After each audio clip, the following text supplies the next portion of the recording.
Okay, everybody, we are live, and again, I say this every time, but it's easy to explain. We wait a couple seconds for people to say they can hear us fine, and then we start.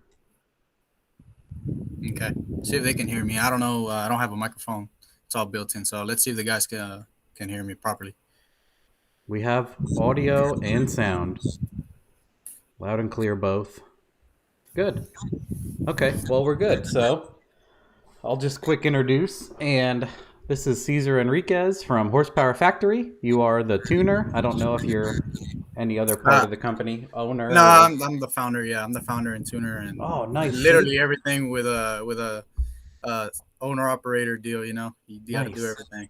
That's what I wanted to ask also. I didn't know if you were all encompassing or partner or just a tuner that flips everybody off and leaves at the end of the day.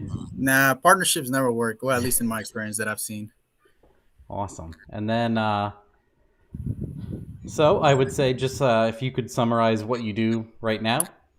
Yeah. So I'm just a GM, mostly GM tuner. I tune mostly domestics. I am based out of Houston, Texas, and I'm mostly known, I guess, if you can even say that, for tuning a lot of stock bottom end LS engines, making 1,000 plus fairly regularly.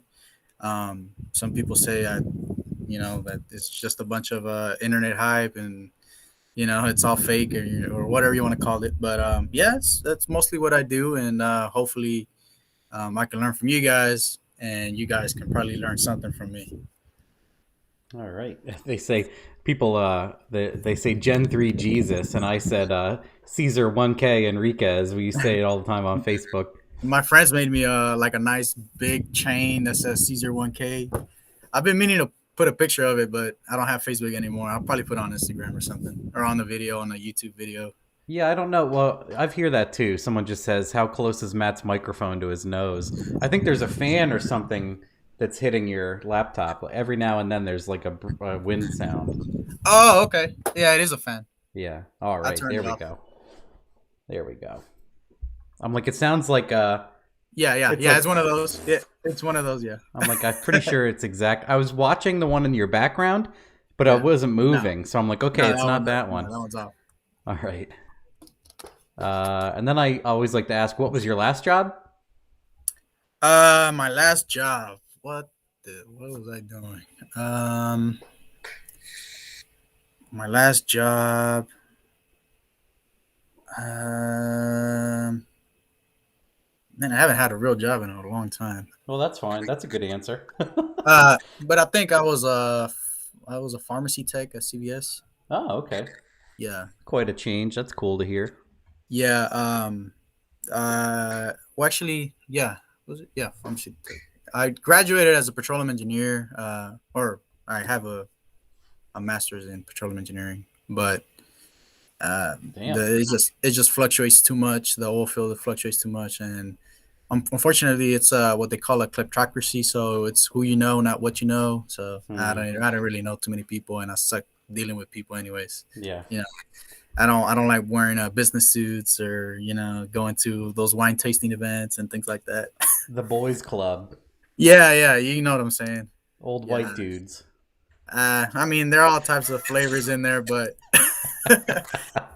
but yeah, pretty much. All right. How did you get into tuning and cars and doing this business type? Um, so when I started, I was in high school. I think it was in 11th grade.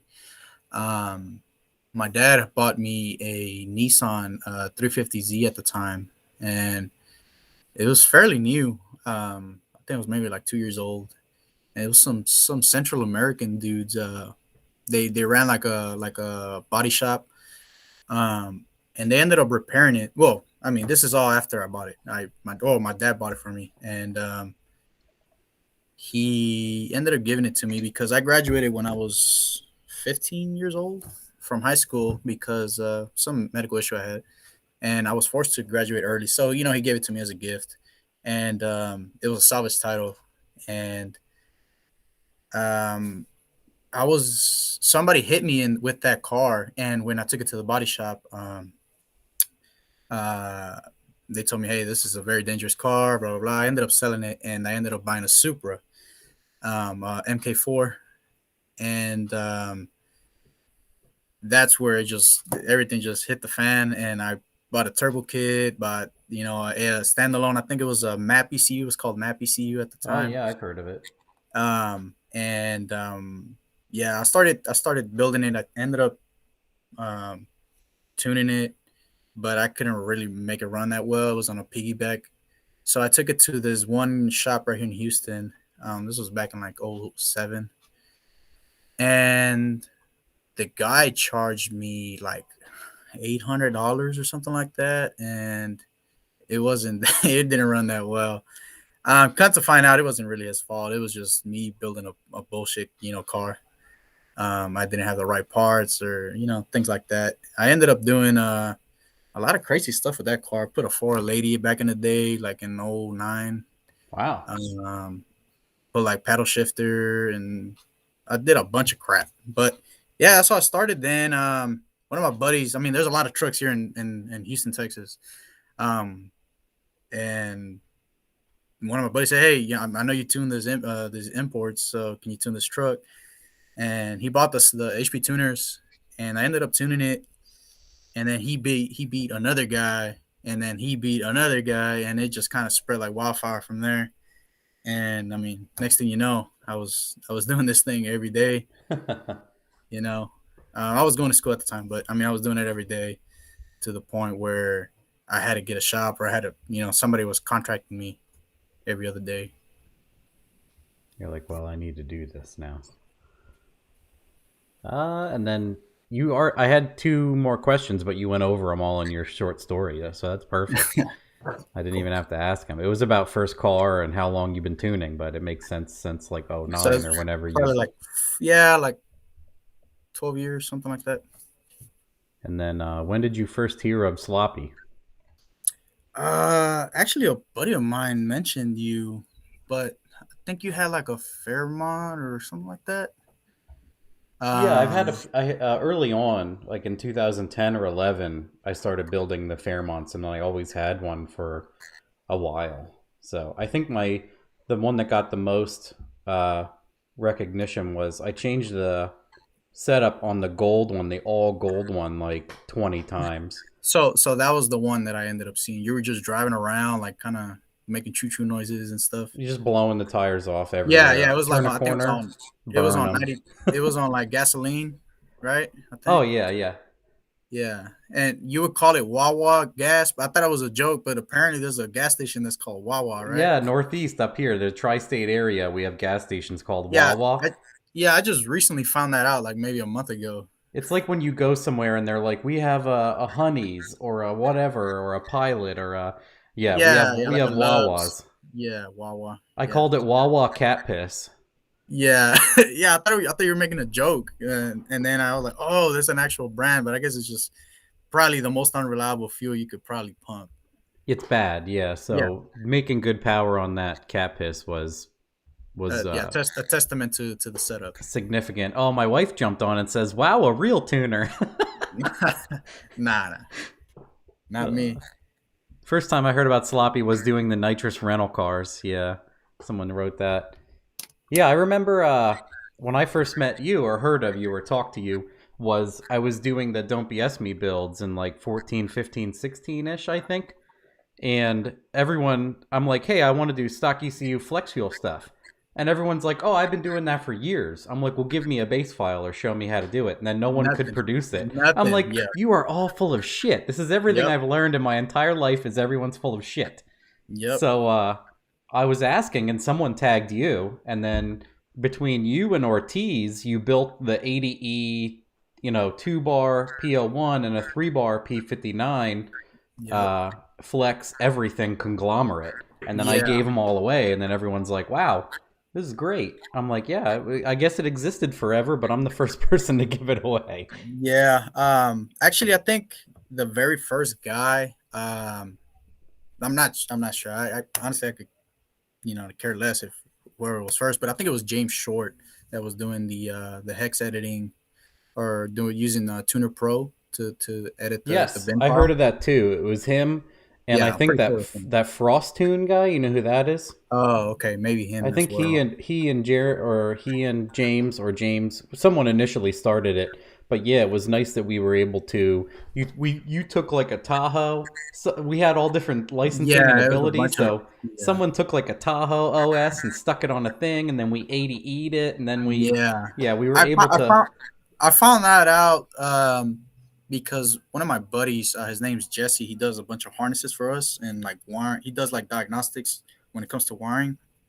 Um, he had a customer, just a straight up Mexican dude that he can't even speak English. He hit him up and he's like, "Hey, dude, my Corvette goes is a 9901 Corvette, or that body style, and C5." And he's like, "Hey, my Corvette just keeps going into reduced engine power. Can I fix this crap?" And my buddy's like, "Yeah, yeah, just put a converted to drive by cable, sorry."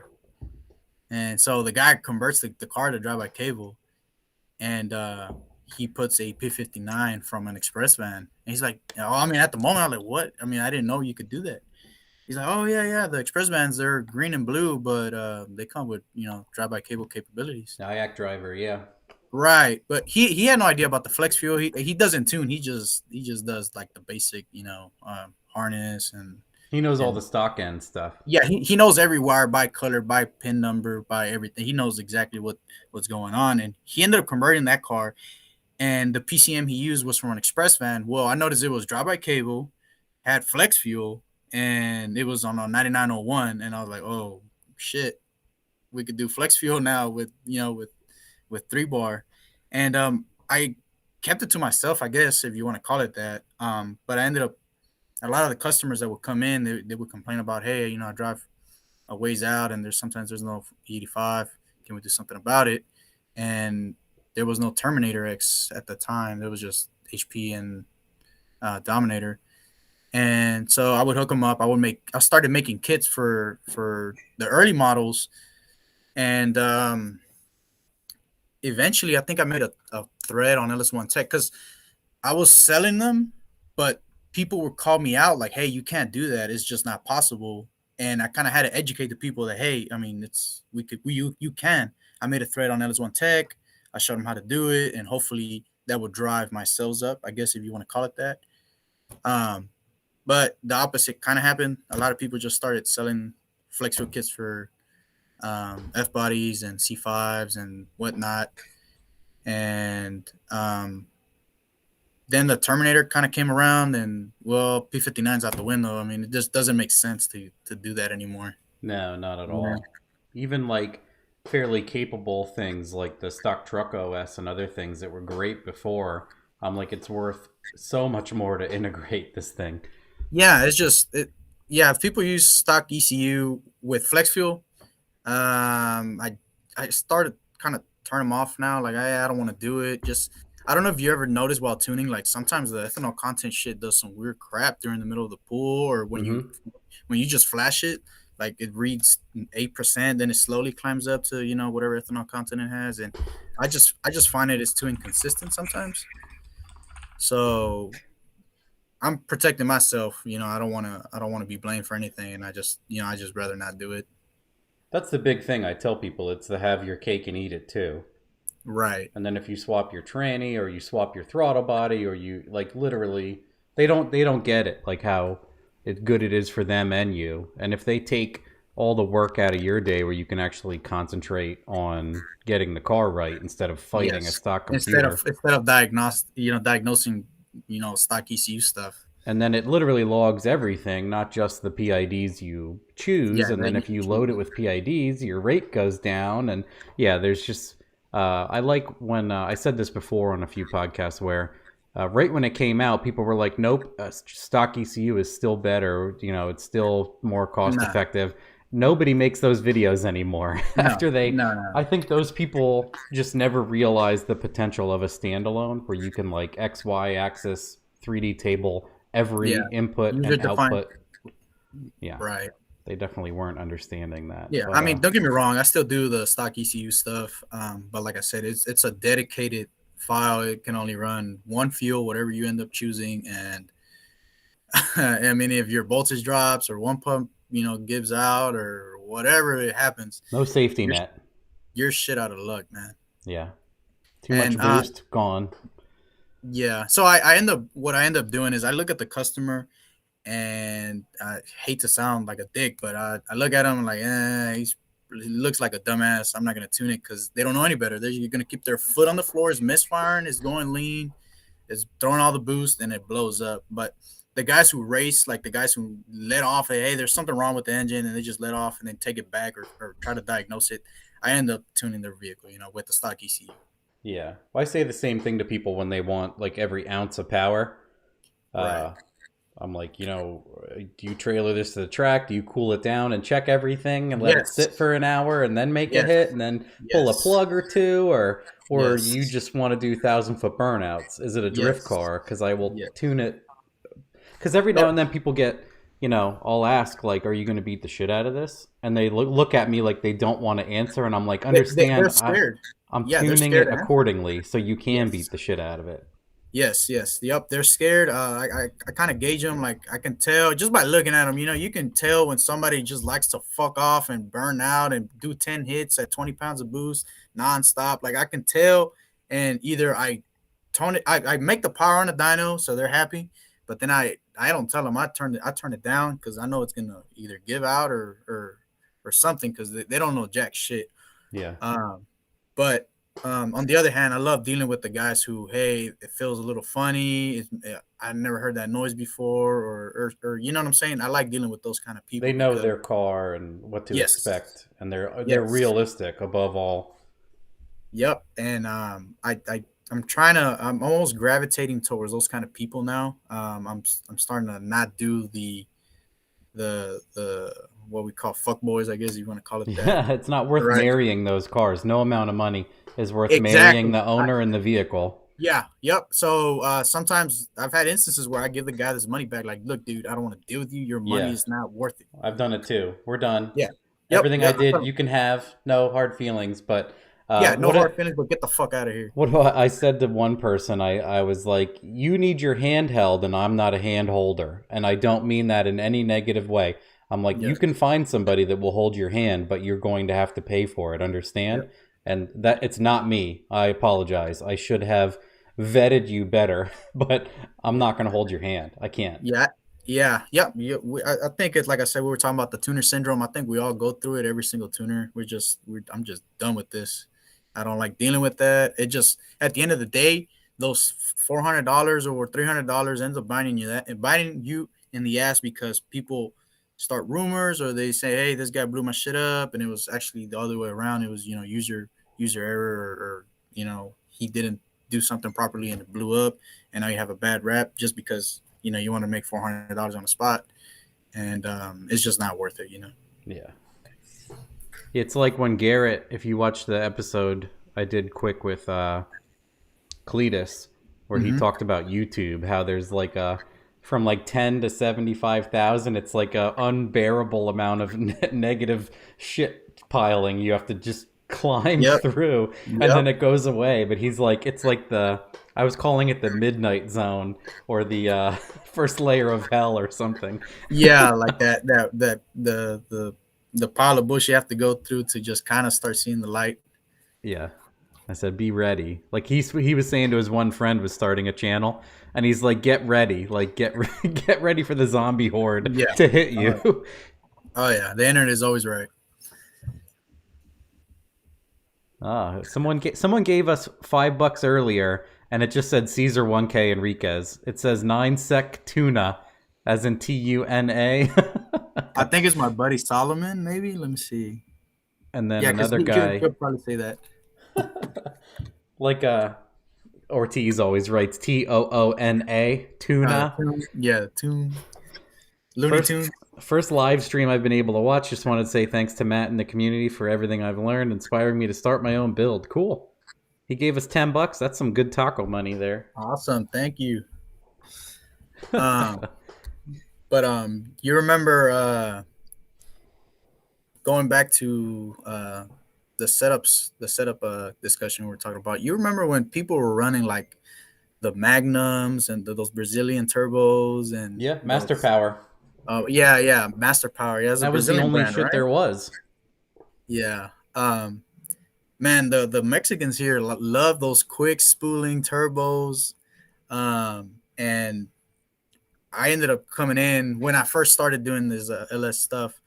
I came in with like a T6, S480, 90, 132 AR, and they would make fun of me like, man, that shit's never gonna spool. It's too big, blah blah blah blah. And even on the internet, even on Facebook threads, everybody was going for like we would call bullseye turbos, and they would recommend like some bullshit like 8083 or some weird shit 7683. They would tell me, oh yeah, it's good for 1200 wheel, yada yada yada, and my customers would eat it. And I mean, we wouldn't make anything near that. We would make 750, 800. Shit, it Yeah. was spool like a motherfucker, but it wouldn't make no power.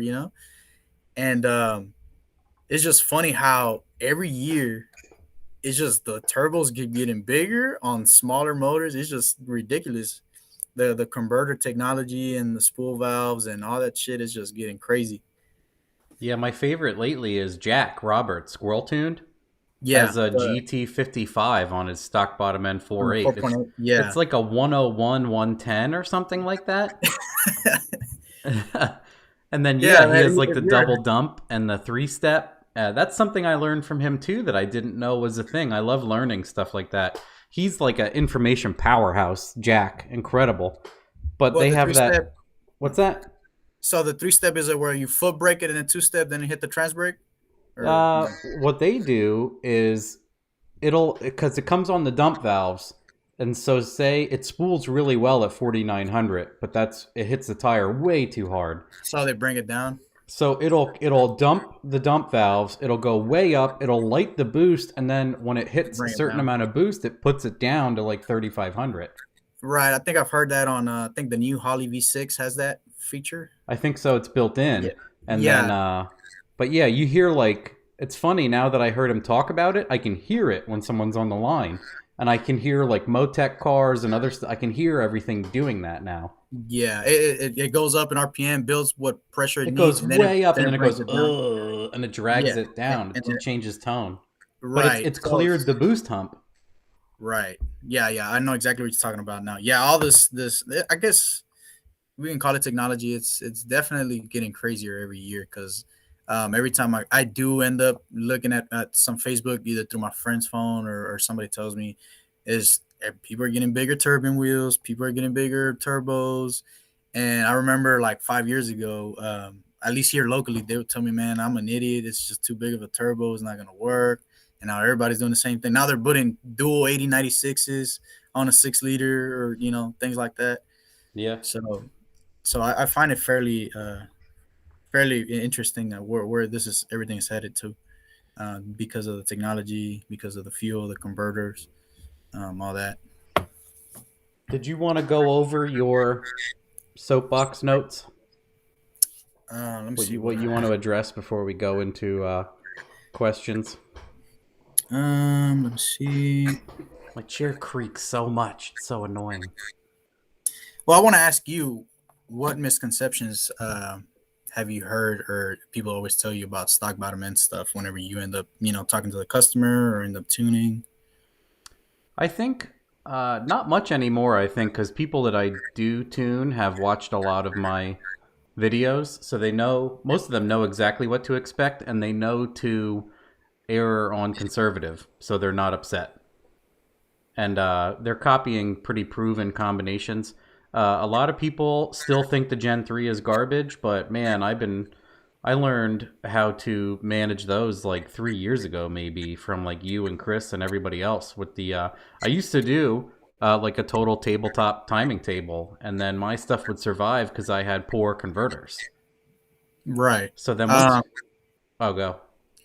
um, talking about the tabletop tuning deal. How do you feel about pulling timing at what they call peak torque? Oh, what I like to see is all of it. So I like to see a converter that never lets it happen. And then I like to ramp it up until about 5,500 and that get pretty crazy with it. I like it to be pretty soft, nearly single digits on fair amount of boost until it gets up into 5,500 plus.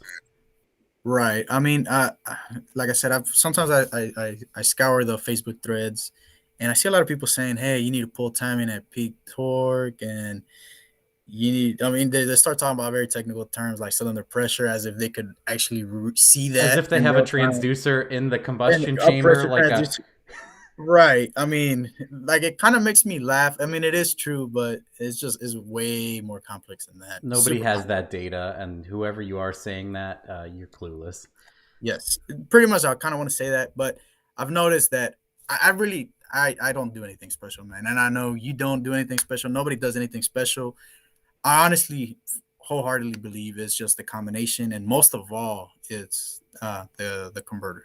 In my opinion, Yep, me too. I learned 100% it's the converter converter. because I've taken even good combos that make good power and thought I was being soft and still been a rod. And Yep. then what we've learned is what I like is something that goes right to 6100 and never will Yes. go lower. Yep. Like if you Me and my miss and buddy. you go to like high gear, that thing cannot go below 6100 or you're gonna hurt Yep. yourself. You can hear it on the dyno. Me and my friend Frank, we just like, man, that bitch is hitting. Yeah. Like it almost sounds like the turbo is doing something, but it's not. It's the converter. It almost like it's catching up. It couples, and then like the motor has to catch up. Yep. But you can definitely hear it on the dyno. And maybe that pull timing at the mid range, it may work, but it'll only work with something ridiculous like a Neil Chance converter that's tight as fuck, or a Pro Torque, or something that's so tight Yeah. it actually looks like a manual. The graph, the dyno curve looks like a manual. I know you've seen your fair share of those. Yeah, Um, yeah. So that's why I mean I still soften it up, but it's in case for whatever reason it decides to hit that. no, I tell people, look, man, you're gonna blow this piece of shit up. Yeah. You're gonna blow it up. No matter what I do, I could put 5 degrees of timing. It's gonna fuck up. And I show them a proper curve. I show them where it goes up and then it just flat lines. Yep. Um, and I'm showing him his graph and like, look, dude, you have a diagonal line. Yeah. It's just getting lugged down. And some of them listen, but I'm not gonna lie to you, most of them do not listen. What do we have someone Master Mechanic donated $10, thanks, and he just writes HPF Gen 3 Jesus Horsepower Factory on YouTube. And then David LSX writes, "Let's go Chupapi." Oh, that's the truck we're building right now. I Literally thought I no thought for more. a second when I looked, I thought it said Papi Chulo. No. That's what he calls the truck. My one friend calls his little kid Papi Chulo all the time. And I was like, what is that? Now I know. It's like baby boy, I guess. It would translate to it. But yeah, it's crazy how a lot of people do not spend the money on the right converter. In my case, I kind of when it comes to a 400, I've never used the converters you use. I think you use the jegs and The or the XHD is incredible, yeah. yeah. I've never used it. I'm not gonna lie to you. I guess not many people here run the 400s, mostly for ladies, but I do love the 9.5 PTC, dude. It's just ridiculous. They work. They just flat out work. Yeah. Um, and some FTI units I've had good luck with them too. But I don't know who specs them. I don't know if it's Dusty or whatever. But man, they work. They flat out work. It makes Yeah. me look good. Yeah.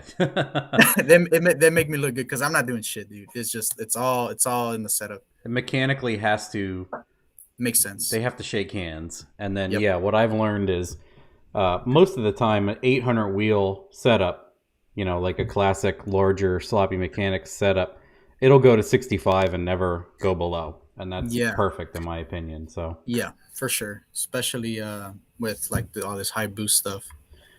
because I even have logs of my buddy Mitch going from first to third X, like grabbing the arm and Mm-hmm. clearing second and going all the way to Yeah, just high. skipping second. Yeah. And it's 6600 and it just Holy shit. sits. It sits and sits and sits. And Yeah. it just No RPM drop. It just stays there. I'm like, damn, that's good. I had a Jake's custom spec steel face converter in 8s for 8, and those are under $400 also. He did a Okay. fantastic. I told him what I wanted and he delivered. So Got it. he does a steel face, a budget, but Uh-huh. he tells you that's not a street converter. It'll get hot as fuck. Oh, okay. My buddy has one. It made pretty decent power. We're gonna test it, I think, tomorrow. That's the first Jake's converter I've ever done. It does hit. It like when I say hit, it does flash to like 60 something, and it stays there. But it didn't mile an hour that well on the dyno, so I don't know if it's just let's go to the track and find out. I've seen that too, where on my dyno, some cars uh, catching them off guard and high. I call it like blindsiding the converter. The Mm-hmm. slip will look bad, but at the Yeah. track where you get it to couple in one and two and then past the third, Yes. Yeah. the slip will go from 18 to 5. Right. Right. I don't know. I guess it's just some converters act different. Yeah, I've noticed even I have some cars that are very similar, like my buddy Brett's third gen and Mitch's Fox body have this nearly the same setup, converter and TH400 and everything. And Right. Brett's looks better on the dyno, but both cars run the same. Yeah, that's crazy how the setups are. Well, are they different? Well, one is a billet Gen 2 7875 with a 6 liter with the little bit higher compression pistons from Summit, and one is Mm-hmm. a completely stock Gen 3. And then The Mitch has like a the truck cam in his car, and then Brett has a Summit Stage 2 turbo cam specifically. So, Hey, speaking of what we're talking about tabletop tuning and all that, have you ever noticed that um I don't know if it's just me, I don't want to sound like an idiot, but I make a shit ton of power when I use like 13 AFR at like 28 pounds, 30 pounds. on E85, Yeah. yeah, I'm scared to go much farther, but I've seen it. And like I'm like, I think it'll be well after like I have some customers there where we run 13 AFR at the track and it don't blow up and we're like, okay, well I start getting more, more like, not confident, but like I give less of a fuck and I start running just 13 AFR and everything. Um, it's just sometimes I think it's a fluke or something like maybe the converter did something funny at the time because so what ends up happening the way I found this out is I end up running out of fuel system on a stock ECU, so it goes full lean, right? Or not full lean, but pretty fucking lean. It ends up making the best power it ever made, and then I I keep seeing that we're talking about empirical data. I keep seeing that it just lean just makes a shit ton more power. And when I have a something decent where it has a good enough fuel pump, because I mean obviously everything I do runs out of fuel pump. Yep. Um, I always say that and all of my right. things. No fuel. No Yeah. fuel. I mean it's true. I'm not gonna deny it. It's so That's easy just to make horsepower. No one has enough yep. fuel is what ends Yep. a dyno appointment every So what I time. end up doing is like, all right, well, we don't have enough fuel. Let me just target like a 12.8, something like that. And they live for a really long time. They live for a really long time, and I'm just convinced that the killer is definitely timing. Hmm. It's not air fuel per se. For example, let me give you an example. My buddy just ran his Corvette at the 8th mile. 25 pounds of boost with 150 shot. AFR was 14.5 because of voltage, because of a voltage issue, and no problem. There's nothing wrong with it. Went pretty fast, but I mean the timing is pretty low. So I wanted to see if you had that same experience. I see a noticeable. Well, I do pump gas air fuels, and then I tune a car on pump. Anymore, it's a pump and then flex. And some people are just running flex, and they just want it to be safe if they have to water it. And then other people are all pump, and they want to run E when they can get it. Like if they're gonna go to a race, they want to crank it up. They'll go out of their way to get E. But Right. I do a bunch of hits, and then I'll go to ethanol, and I'll see what it gains with no timing and no fuel change. And then I do an air fuel offset table, and I'll start leaning it out. And sometimes it's significant, like you're saying. And the way I found that out was a lot of cars just weren't making the power I thought they would. But then I noticed when I would make a more aggressive air fuel, they pick up like sometimes 75 horsepower Yeah. at 20 pounds or something. And I'm like, it must be drowning because it Yeah. sounds like when they come up on big power and they sound like a drill or something, not Yeah. like It's an not engine. crisp. Yeah, Yep. I'm Yep. like, okay, that sounds really happy. And they're kind of lazy Yes. when they're kind of puddling down. And a bunch of times One time in particular, Cameron was going like low nines consistently, and I biffed his target air fuel table to be a 12.8. And Right. that's on like 100 shot, And 100 jetting. So who knows what it actually made. He hasn't been on a dyno in a long time. And right. I think we were in the high 20s of boost, 28 pounds with 100 shot, and it was a 12.8. And that thing's 4,150 pounds, and it did that for 9 seconds. I believe you. And I looked at I the believe log you. and I'm like, why the hell is it so lean and how did it survive? And I it went believe you. faster, like you I said. believe you. Yep. So now I do on a car like that is proven and does well, I'd go to like a 12.5 from everywhere above. Yes. I don't notice a power difference below 10 pounds. Yes. But Same here. above that, and then I've also learned that a lot of those E85 stock bottom end cars, they like a certain amount of timing in the teens, and then it likes that till Yes. 30 some pounds. Yes. Yeah, Yep. it's funny that you find that too. It likes, say it wants 20, it likes 20, and then you run from 15 to 20 pounds, and then it still likes 20. And you pull some out and Yep. it drops like 25 horsepower per degree, and you put it back Yep. in, and then you work Yeah. your way up to like 28 pounds, and then it still wants 20, and it makes me nervous, but it's working. Yeah. Yeah. I've noticed that where it's very sensitive at low boost. Like it definitely responds to timing the way it should. But once you get up into the high 20s, sometimes even 30s, I'm not gonna lie to you. I put a flat, almost a flat timing value, like a flat 14, I've and noticed it too. Yeah, just lock it like a distributor. just add boost because for some reason I guess that's what the LS wants. I don't know. I can't describe it. I don't know what it is, but it sometimes it even wants more timing with the higher boost. I mean, I look at the plugs and Yeah. I mean, it's backed up by dyno numbers, and it's definitely very strange. Once a car's over like 800, I do the back plugs every other hit if they have spares.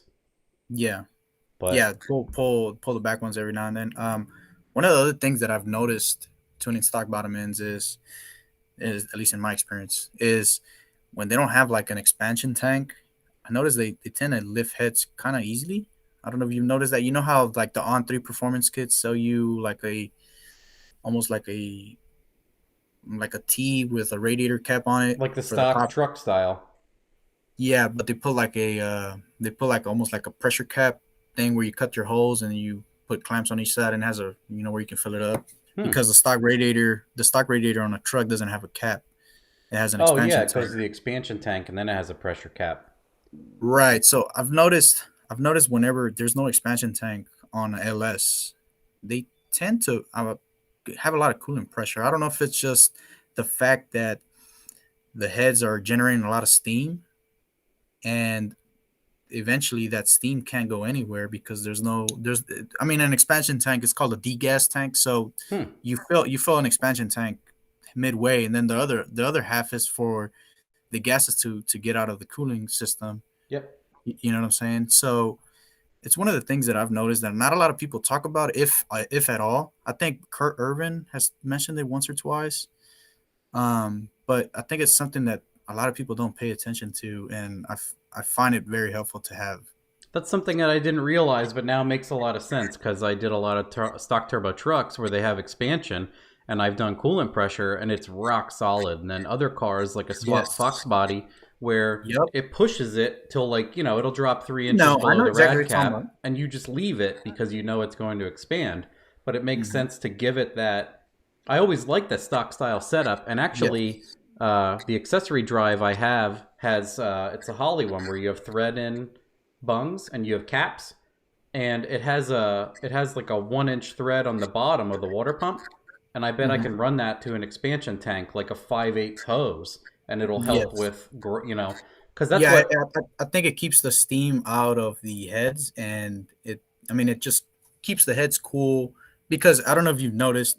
Well, I don't even think it's worth mentioning, but I'm gonna mention it anyways. Every time you lift the heads, it's always on the exhaust side. Have you noticed that? Oh, well, I don't have many cars lifting heads. If otherwise, Right. uh, Well, let me rephrase it. I don't lift. Well, they do lift heads, but it mostly just the gasket gets a little bit torched. hmm, Like a little bit. It just worn kind of out on opens that up. end. But it's always on the exhaust side. Hmm. Oh yeah, And towards.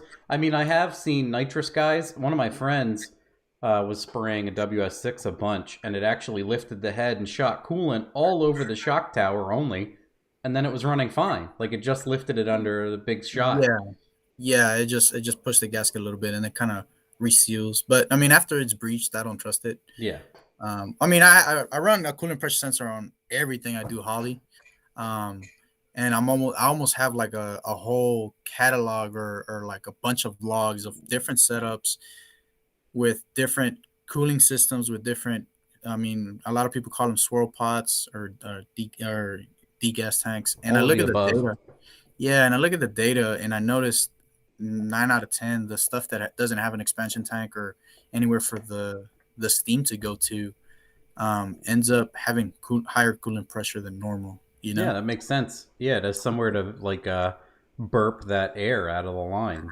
Right now, like I said, I don't know if the coolant pressure is actual cylinder pressure bleeding off, but it's something to that maybe if you're building your car, I'm talking to the audience, you might want to consider having some type of expansion tank, at least to get rid of the air in the system. Part of me wants to cap the bottom of that water pump thing that the Holly Drive has, make a Mm-hmm. bunch of like 800 horsepower hits, and then put an expansion on it and check it That would again. that would Someone be a was good saying, test. where do you put the coolant pressure sensor? I like to put it in the upper radiator hose because Uh, there's those cylinder head kits, in my opinion, are extremely noisy. yes, I use an expansion tank. I put it on an expansion tank because that extra volume gets rid of the noise. It's Yeah, almost like a capacitor or like a battery where it's a it just buffer for sure. yeah, but it buffens the signal or it dampens the noise for sure. Because I've seen a lot of cars with those head mounted rife and I don't everything use that. else. That's for me is almost useless. It's just like this. And I always like picking on Motion Raceworks, and they posted a video about installing it and how to use it. And they're Right. showing a data log. Tyler is showing a data log, and it is just the ugliest Yep. EKG. And I'm like, today I'm actually not trying to be a douchebag, but how do you even use that data? What if your Yeah. map sensor looked like that, guys? What So if your so RPM looked like that? yeah, so what I do, I guess trying to save the as the rife sensor, I think you're talking about, right? Um, what I do is I do a pull of super soft, super low timing, and then I see the trace, and then I kind of use that as a guide. The It can't average, deviate. yeah. It can't it can't deviate too much. Not only that, I do the smoothing feature on the Holly and kind of use that as a I wish reference you if you could want to. smooth the sensor input. Other ECUs let you do Right. that, but you have to do it in a data log. Yes, you have to do it in the data log, which is People not might not too know. great. But yeah, try to use like when I do back pressure sensors or things like that. I try to use a I guess a chamber or something that'll dampen the pressure waves. In this case, the head of the water pump, right? The pressure head. I've also seen other people, they drill and weld the 1/8 inch nipple, like the heavy wall aluminum pin, and they put it into the radiator end tank. The end tank works fairly decent. I've done some, and yeah, it's pretty steady. But I've done the upper rad hose on like 3 of them, and it's really nice signal. And on a lot of them, it's 13 pounds. Doesn't go up or down. Okay, no, I actually whenever I see more than like, to be honest with you, more than like 8 psi of coolant pressure, I'm done. Hmm. That's it. I'm Maybe done. it just differs because you're in the expansion tank and I'm in the upper hose every time. Yeah, it could be that.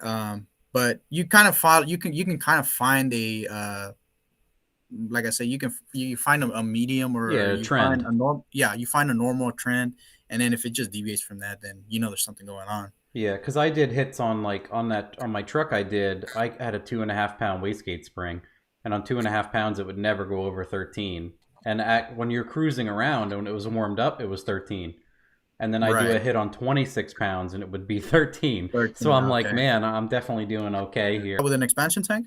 The stock truck, heater hoses, Okay. expansion tank, everything. Yeah, Okay. so it makes Gotcha. sense what you're saying. And Yeah. then, For sure. you guys might not know. I'm gonna put in a advertisement here for myself. I'm gonna insert this. But if you guys do a lot of sensor edition with Holly, I sell those sensor edition plug and plays. Did you know that? The sensor edition plug and plays. Yeah, see, because you do this a lot, so I figured this might help you out. It's a pass through, so you can take like the fuel pressure sensor or the oil pressure sensor, Uh-huh. and you plug it in line with like this 2 or 3 inch extension, and then it Okay. has a single or a double lead, and it has 6 inch runners Oh, that go to 3 pin sensors, and then it has 2 wires that go back. You can run into the that's pretty nice. So you're saying for like let me give you an example: dome pressure sensor, coolant pressure, back dome and coolant pressure. pressure. Yeah, one harness. So you can buy. I made a double and a single because figuring people Nice. aren't going to buy like a four, but most people want to Yeah, run. yeah, yeah, yeah. Most people, I mean, they're probably happy with like 700 horsepower. They're not gonna need too much, you know. But hey, that's nice. I didn't know that. What I've noticed is that you're selling that dial boost deal. I just, it's funny because I ended up buying a AEM dial boost or the little switch thingy, and I posted a link if you want to check it out in the chat, everybody. I'm selling myself on your.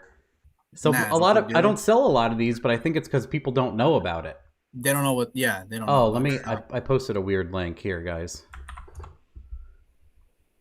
So yeah, you can see. I did a video on them too. But one's a single and one's a double, and then like the double has a white and a yellow, and it says at the end that you plug it into, there's a yellow tag, and it says white or yellow on the plug. But yeah, that's one way you can wire in coolant and back pressure in like seconds, and then crimp it Yeah, to two yeah, inputs, and you're definitely done. easy. If you want to buy them, I'll give you a dealer price, No, and yeah. I'll give you a Uh, permanent discount. No, I'll send you a message and we'll work something out. Okay. I'm interested in those the dollar boost deal. I'm using it to control dome pressure, but I think you're using it to control duty cycle, right, on a single solenoid. Yeah, because most of my customers, if we can call them that, are Terminator. Right. And then Well, I mean, I made a video on how to utilize it, like 5 6 different ways to give them ideas. But yeah, you could do a pressure offset table, and then I explained too, because it comes with two faces, and one's a trim, so it's a zero and it goes negative positive. So you yeah, can have a baseline like A to B, goes down an average track, and then if it's a shit track, you can turn it down. turn it down, right. Or you can Vice understand that versa. a 0 out of 11, 5 gets down on most tracks. And then if the guy Right. in front of you spins, you can quick turn it down. Or if someone does a wheelie, you can turn it up. Immediately. So and Yeah, I do it for like the NA guys as well, where I use it to pull timing, and they can have like a 6.0, a 6.5, a 7.0 map. I guess I just pull ignition timing, and they can use the they can use the switch to for that. then But I have the dial a boost, and I've been making them. I'll post a link to that too, guys, because in the Dial-A-Boost purchase page, it has video links for what it is, physically showing it, and then video use case scenario thing. And then I also put a tune in the tune cabinet that has a bunch of the pre-made use cases in it, oh, nice. advanced and Just regular copy the output advanced tables. over. Yeah. It just shows you, it gives you an idea, because I show people Right. how to blend like a mile an hour versus boost versus dial. And most popular I've done on a few cars, and I've showed it on the videos where it does the boost control direct output, but it's offset on a 3D table by flex amount. So Oh, if someone nice. leaves it on 26 pounds wide open and dumps in a bunch of 87, Wawa. it Yeah. limits. So on pumps, say they can run 5 to 13, 100% on the dial. And then on ethanol, it blends that to 5 to That's that's 26. that's pretty slick. So it'll That's catch definitely them, because then they can that's just. And then they what can do people. whatever they want, and it's not gonna affect or it shouldn't blow anything up. Yeah, it should be just an extra layer of safety, right? That they Right. can't. And then what I explained is you can do that whenever. Like you can floor it, and some guy's door to door with you, and you can And be it'll like, apply. oh, just start turning the Yeah. dial till you Yep. walk them. I call Yeah. it like almost like a mini what do they call it? Scramble. Yeah, so you can just use the dial. So, oh, Yeah. Monkey Fab just says I did all your tables this week. It worked great. And then other people, a guy just donated Vehicular Shenanigans. He says, for God's sake, Matt, please let us pre-order. I'm, and I stayed off of that, but I don't think I gave a good explanation. Right now, we're doing a pre-order for like sweatshirts and stuff, and they're expensive. We spent, we pre-ordered like a couple $1,000 in sweatshirts, and we have to catch up. I think we have like 90 orders, so I want to do that before I have to worry about The other building stuff. people Yeah. harnesses. But Yes. I think it would be a good idea too. Once the t-shirt and sweatshirt and beanies ends, guys, I will I definitely would like to do a pre-order, because then if I get a whole ton immediately, I can use the money and buy. What I don't want to do, just like why we pre-order sweatshirts, is one year we just bought like $5,000 in sweatshirts and everything, and no one bought anything. Yeah, So now you're sitting that on like sucks. $3,600 in clothing Yep. for no reason. So Yeah. yeah, I will. I'd like to do that, but maybe a little later. So for right now, I build like 4 at a time, and I sell a smooth dial one that's cheaper for people that don't care. But the AEM dial is very luxurious. I It's like the very, AM one. it's Yeah. so nice, but it's like $33 a Come piece. on, man. So that like obviously impacts the price, but yeah. Yeah, it's not too bad. $33. I'm sure you can afford that. Yeah, well, I mean, I buy like 4 at a shot, and I buy Oh, 4 of the okay. others, and then I buy 4, 8 of the connector sets, and then yeah, it starts to. It adds up. Yeah. And then I don't want to have like 4 or 8, and then people stop buying them all of a sudden. So I Yeah, and keep you're like, gauging that. yeah, you're like, should I stop? Yeah.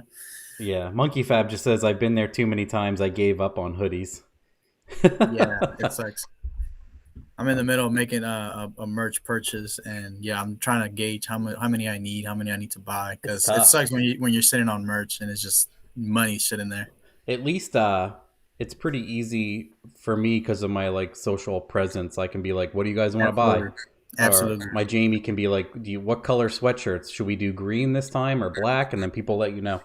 Boat, put a pole or something. Yeah, she always does polls for, because Yeah, then you get stuff no one wants, yeah, for sure. on top of people not paying. So making them pay up front and then shipping it a month later is the best. Yeah, Uh oh, so here we go on to user questions, or were you? I think you were still talking before I interrupted and ran off on my yeah. So advertisement. yeah, so what do you think about the statement? Every cam is a turbo cam. I think it's true too, because I would always like we were talking before, everybody, and I was saying people would say like, "Oh, I built this all wrong," and I'm like, "Does your cam open the valves?" And they're like, "Yeah." I'm like, "Okay, well then Let's give it a air try. will go in and you'll be Yeah, okay. It might not be yeah. perfect, but you're probably not looking for perfect today, judging by the look of your car. Like I You're right. like Looking you at and the I have ferrule. learned to just you just go right to it, and you're like, I can hear a misfire while your car's on the trailer. It's going to be a long day if you don't hear it too. Do you ever get those guys like, hey, these are the cam specs? I'm like, whatever. Like it doesn't. Yeah, the guys like, are you sure you know what you're doing? You're not even looking at the cam specs. I'm like, Yeah, dude, like you and I said, I agree wholeheartedly, and I started saying that years ago because I saw that, and it's all dictated by turbine. The yes, turbine limits you no matter what, no matter what's happening. It just might change the amount of boost, but it doesn't change when it chokes. right. So through testing, I guess you want to call it, I've noticed the bigger the turbine, um, whatever you can run whatever cam you want, honestly, and it's not gonna make a difference. Oh, I mean, let me rephrase that. The bigger the cam, the bigger the turbine, the more power it's gonna make. Period. Yeah, more air in and out on the turbo Period. and the engine. Period. I haven't found anything contradicting that so far. Yeah, and then what I learned from Jose from Forced Inductions is he was one of the first guys to be like, I remember I was running a lot of this before years ago, because in 2012 I built that Fairmont 3, and then all there was 7665s. Like the 7875 hadn't come out. They were just starting to do like S480 clones, and then halfway through like my Colorado testing was when VS came out with a billet 80 millimeter 8088 T6, like a 135 AR or something like that, and that was incredible. But it took so long to get there, so I was running a bunch of different turbos, and Jose approached me and he's like, "No disrespect to anybody, but I'd love to get you into one of my turbos so you can see the difference." Right. And I built a 5.3, like a foot brake 4L80E pump gas 5.3, and he sold me a billet ETR HO version 3, I think, 83 turbine T4, and I could foot brake it like straight into 10 pounds, like at a Yeah. small RPM, and I made 721 rear wheel, completely running out of 80-pound injectors through an unlocked 80E, and I was like, wow. Obviously, like China isn't cloning these yet, and his stuff is fantastic. Like I Yeah. totally, No, it's definitely great. I was like, hey, Especially no, the full time. yeah, Yeah, it was incredible. The transient too is something I noticed right away. I'm like, I'd foot brake up to a certain amount of boost and then let it fly, and then like under a second into the run, it was already Yeah, well into its full it lit up. boost. Yeah. But for the audience, I do want to mention that whenever you have a small turbine, cam selection is very, very important. You would, my opinion is, back off the split or back off the overlap, because what I found is you end up getting a lot of that heat back into the cylinder when it has a lot of back pressure, and you end up, having coolant pressure issues or just not making the power you should be making. So yes, small cam if it's a small turbo. Yes, small cam, small turbo, and small turbo do not get a big cam for sure. Yeah, that's what. Shout out to Jared. I don't know how the hell he does it. He uses some small cams and he goes pretty fast. Wizard. He's a wizard. Yeah, he's definitely going really fast with small camshafts. I don't know how. Well, that's what that Fairmont 3 with Jose's turbo had a triple 12. Triple 12. Yeah, that's old school. It just flew. I was like, dude. Now I have a bigger turbo than I ever thought I would run. I have a smaller cam than I ever thought I would run. I can foot brake it straight into boost on a stock ECU with no anti-lag two-step, nothing. No two-step, nothing. Yeah, I'm like, this is a freak. Yep. We have a lot of luck with the VS racing stuff. I noticed you have a Force Performance shirt, I think, right? Yeah, on now, yeah. Yeah, and a lot of people talk crap about them, but man, they just flat out work. Oh, VS, yeah. I've known Varen for like 15 years, and he was like, he was absolutely one of my first sponsors to help me out. And then after a while, we've just known each other. Like anytime I build a car, I can't even buy turbos from him. Like he almost won't let me. I asked him a bunch of questions about I have 67, 62 billet, dual ball bearing, mirror image bad boys over here, V-band inlet, and I was asking him about sizing, and then the one day they just show up. I'm like, you jerk. That's awesome. You jerk. That's awesome. But yeah, he's super cool like that. Yeah. Let me see if I have something else. No, yeah, but people are always forever burying that guy, and that's one of my biggest issues with somebody we all know. Right. And then he's selling through Summit, and Summit has people have to understand, Summit has like an absolute cutoff for returns. If their return amount is like any more than 5%, they stop selling the product. Oh, so obviously that's not going on with VS Racing since they're selling them. That's what I mean. Summit is selling his turbos. Right. So yeah, Summit would not take that risk. I've had positions go out before VS Racing turbo. Yeah, well, we all know where I stand on that. I don't really like precisions, and people think I love precision. Yeah. People think I will say flat out, precision makes the best power. It's usually the lightest. It usually makes the best power. It continues an insane amount of horsepower per pound. Yep. All of that, but it is a time bomb. Yep. And you never know. And I mean, there's the reason why there is those titanium bolts in people's downpipes now is because of Precision's shooting turbines into the stands. The turbine wheel is going to fly out. And that's not even a joke, guys. That's a serious issue, and they made people bolt their downpipe because it was literally throwing blades into the audience. Yep. I'm pretty sure it's one of them hit someone in the neck and killed him at an event. Oh, shit. I didn't know. I had no idea. Someone told me that. I'd have to look it up, but I'm pretty sure I read about it too. So that's the reason why. I have a Pro Mod right now, a Gen 2 98, and it has the crossbar and the turbine wheel. Yeah, and I mean, no one else, they didn't mandate that. And then what I've seen too is they make a compressor blanket. Yes, because they scatterproof compressor blanket. I saw one on Gio's 2JZ car. Yep. And I'm like, is that a scatter shield for the compressor? I swear to God, this has to have if you have a Precision, they're like, do you have a SFI scatter shield for your hot, cold side? Do you have the titanium SFI bolts in your downpipe? If it's like a VS turbo, they're like, you're good, whatever. Go through. No, yeah, I've noticed only the Precision has that type of stuff. But, I mean, every time I see a car or a truck with a Precision turbo, it's going to make power. Guaranteed. And people always get mad because they're like, they go the fastest. I'm like, you know what, guys? Top Fuel goes pretty fast, but they seem to go through hardware pretty big. Yeah. So other people have great luck with them. I actually had a PTE, like a 5852 or something on one of my Turbo Civics. I traded somebody's stuff for it. that didn't blow up, but in my opinion, the small ones don't blow up. It's like T4 and up. Yeah, big stuff. Yeah. Because I feel like Evos and everything else make fantastic power and don't blow up.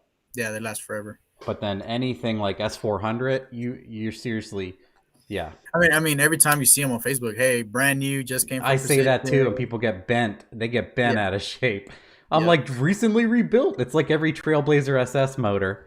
Yep. Oh, did you have any problems with it? No, I just wanted to go through it. Okay. Yeah. All right. Sure, buddy. What do you think about the statement that sometimes I think the industry guesses a lot, or they don't know what's going on half the time? What do you think about that statement? Give me like a use case scenario there. I'm sorry. I mean, sometimes people, I mean, why are there, too many revisions on a certain turbocharger, or why are they releasing, new head design, or why are they releasing? I mean, obviously, they're figuring out some stuff, but I've noticed that some of the claims aren't really true. When Oh I yeah, of either course.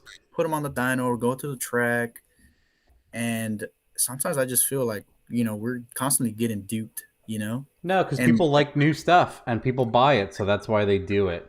And that's why it's nice about like I don't know if I can say too much about it, but Summit is doing a lot of.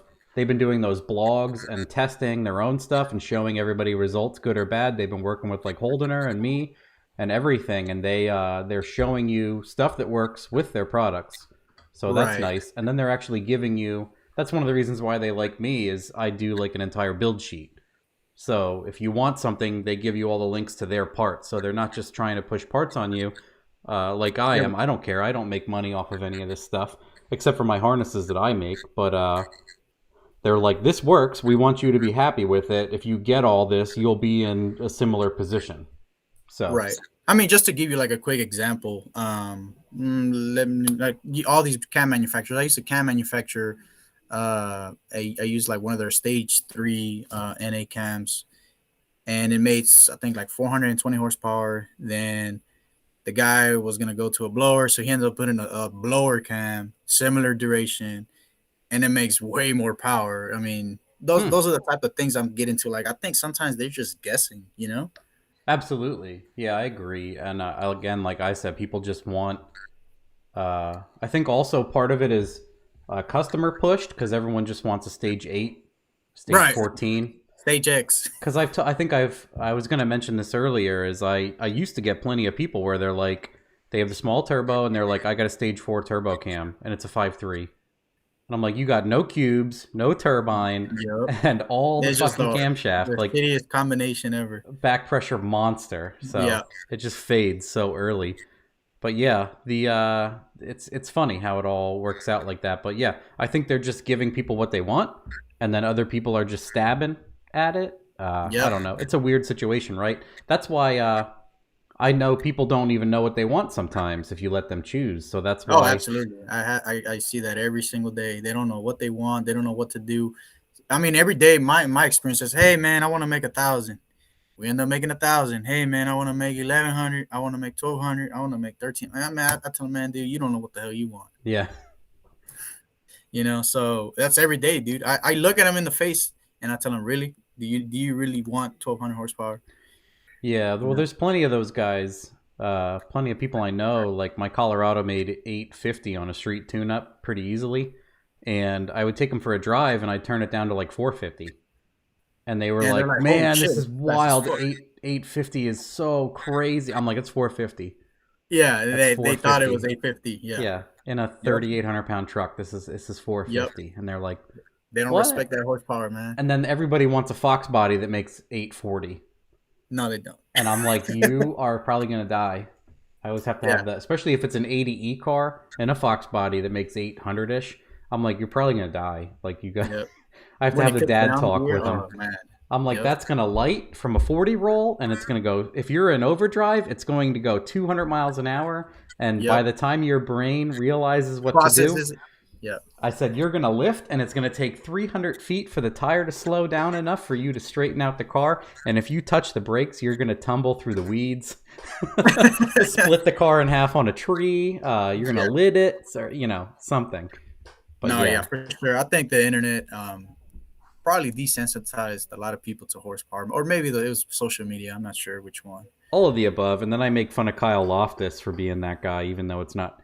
It is his fault, but it's not his fault. Like I gave him so much shit about it the one day. He's like, people just tell me what it makes, and I'm like, you gotta. And I'm like, if it were me, I would crawl up their asses about it. I'd be like, why are you saying so high and it's only doing what? Just they could just say it's capable of 2,400 horsepower, but today we turned it down to do A to B. We don't want to blow it up. Yeah. So they never say that, and you can't say it makes 2,000 horsepower, weighs 3,000 pounds, and it's trapping 146. Yeah. Stop it. My Colorado did on Schmedium. Yeah. Yep. My Colorado went 146. Yep. Garbage foot brake, dumbass YouTube IT guy built it. Yeah. But I agree 100%. Same thing. But I said, you are responsible for not holding these people accountable. But that's why I would be unpopular. I wouldn't be as popular as. That's why I'm not as popular as Kyle. He's nice. Yeah, absolutely. I'd be like, hey, dude, why'd you trap slow as shit?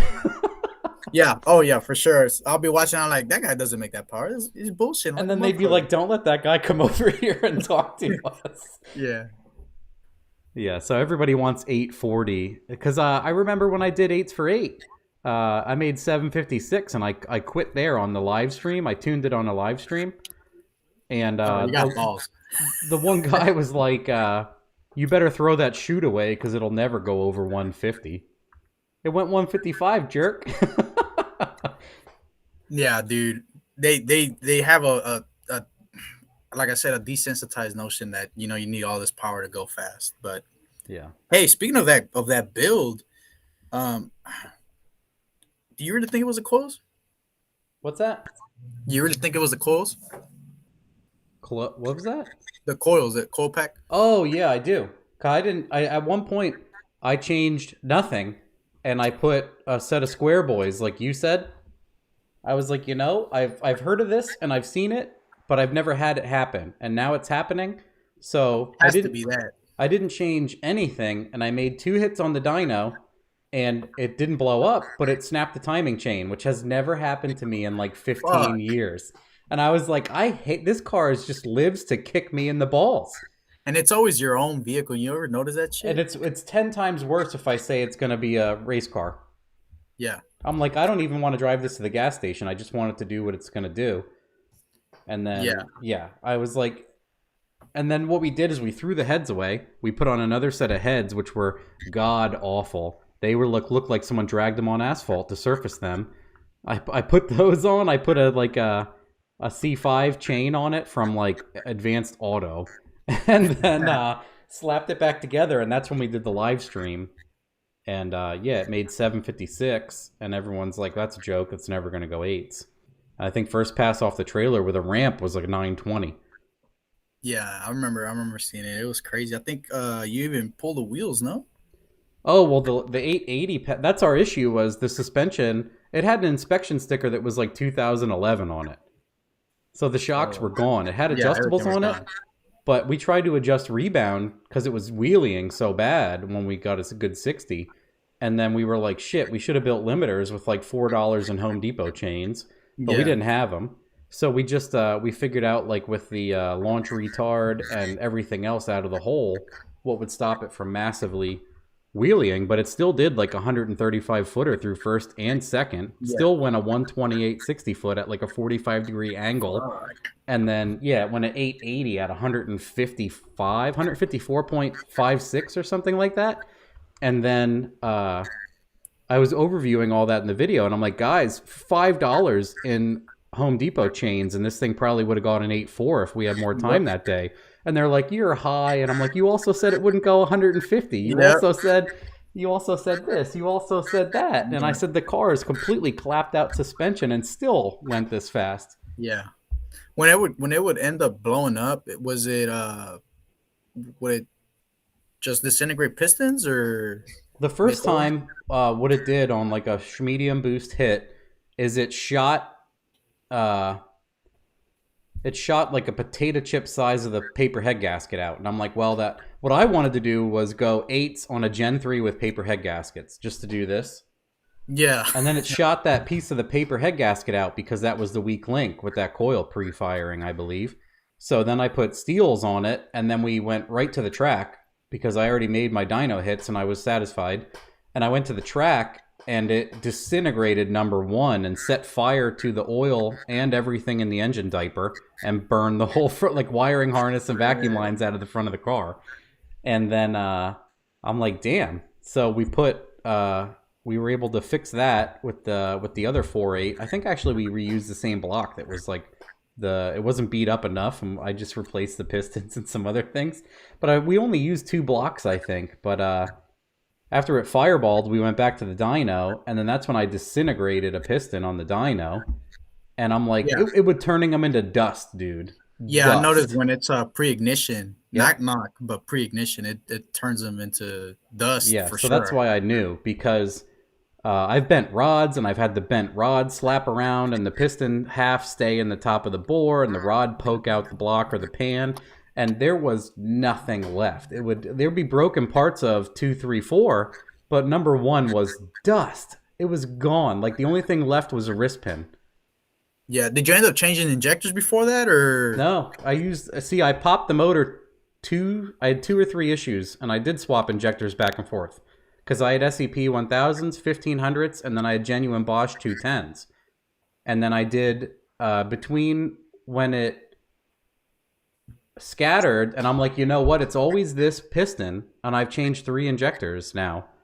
So then I moved to the coil pack, and I didn't change anything, and that's when we went to the dyno, and I made 2 successful hits, and then like the 3rd hit, it broke the timing chain. But it didn't spit the piston to nothing. Yeah.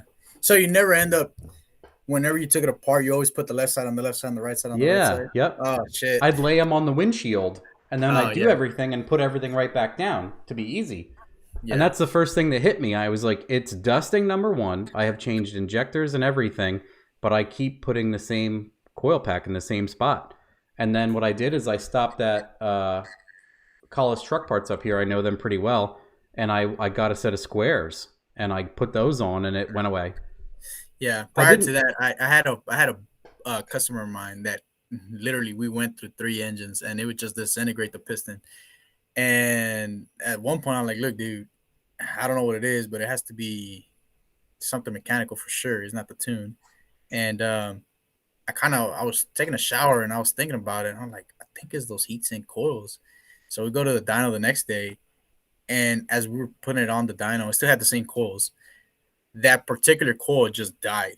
So it stopped firing. Yeah, it stopped firing. I was like, oh, that's definitely what happened. It was down the road, yeah. Yeah. So for you guys that are having issues disintegrating pistons, it might not be the tune-up. It might be pre-ignition, and it might be an old coil. In this particular case, a D585. Yep. People used to sweat those so bad that heatsink one is the most powerful. And what's funny is, it's one of those things where everybody thinks it's good, and it's actually the most terrible option. But I say to people, if you're all motor, it's not a big deal. No, it's fine. Yeah, you'll hear that. You'll hear that rattle like a paint can.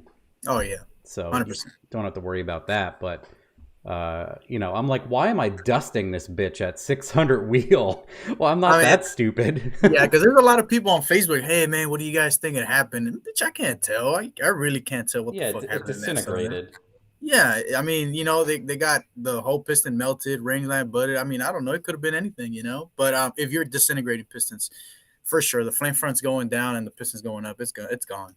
I learned early on that when you break the lowers, it's pre-ignition, too much timing.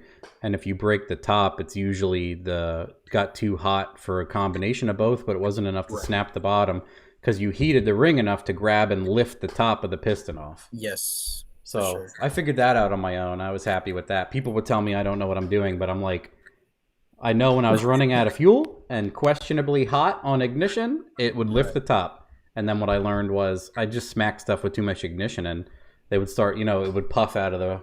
You'd take the oil fill cap off, and it's like a train. I'm like, I broke the bottom that time. No problem. Because you look, and you're like, pistons look good, and you yank the piston, and it falls apart when you pull it out. Yep. I've seen that happen before where a guy looked at it looks fine, put it back together, and nope, it's still smoking. It ended up being the bottom ones. Oh, people say, what's the power level for ring gap? That's one of those everything with cars is a can of worms answer, because it's like, what's the ring gap from the factory? Has it worn? Is it too tight already? What fuel are you using? How hard are you? If it's a pump gas car and you're going to push for anything over 5, open it up. Yeah, for sure. I actually don't like doing too much pump gas. I stop like at 600 wheel. That's it. Yeah, I don't. I tell people I'm usually quitting before that unless it's a fantastic combo. I'm referring to in this case, I'm referring to small turbo. Like Oh a lot yeah, of back pressure and stuff like that. I'm not talking yeah. about blower, CTSVs, etc. But yeah. It's just not. And in my opinion, over the last 5 years, pump gas is worse than it was.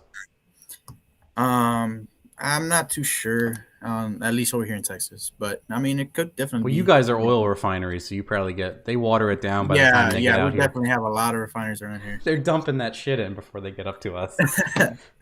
Cutting it. Water meth with E85, I don't think it's not useful at all. You're getting so much use out of the E. Have you ever had good luck with water meth? I always just use straight meth. I've always had like misses with water. I do. I put in though. I call it a Prestone piss. Again, using the piss word. It's bright yellow windshield washer fluid, and the alcohol content's very high. Any more watered down than that, I don't think it's worth it. Yeah, we don't have those type of windshield washer fluid over here. Well, because we have ice It storms. Yeah, we don't. It doesn't get cold enough. People always are like, well, how do I know with the windshield washer fluid near me if it's high enough alcohol content? I said, put some in your mouth. Just swoosh it in your mouth. It'll burn you like Listerine. That's got alcohol in it. Oh yeah. Yep. But yeah, what I've learned is the water will cool the cylinder and sometimes make it miss if it's too much. The alcohol is what brings up the octane for sure. So a little mix of both is fine. And then I used to use blue washer fluid. It worked great because on a bunch of cars we would like trucks they hold like 4 gallons of washer fluid. Yeah, and they have a low indicator light. So you drill a hole in the bottom and put the fitting in there and the pump and that would work great. That. But now people would always ask me early on, why don't I do anything with E85? I'm like, there just is none here. But then it came out. Now I put everything on E. Yeah, it's fantastic. What brand is it? Wawa 85 too, or what? Sheets. Oh, I think there's only one Wawa in like the whole, like United States? like 50 square miles out here that has E. Oh, okay. All the Sheets do we now. use Walmart. Well, I'll go back to my questions here. Or did you had more stuff on your sheet or what? No, I'm done. Okay. Someone here asked, I would love to hear what the average dude keep a SBE together with some decent boost pressure, at least 2 times atmosphere. Okay, so when he's saying 2 times atmosphere, I'm guessing 14 pounds? Yeah, people, I don't know. 15, whatever.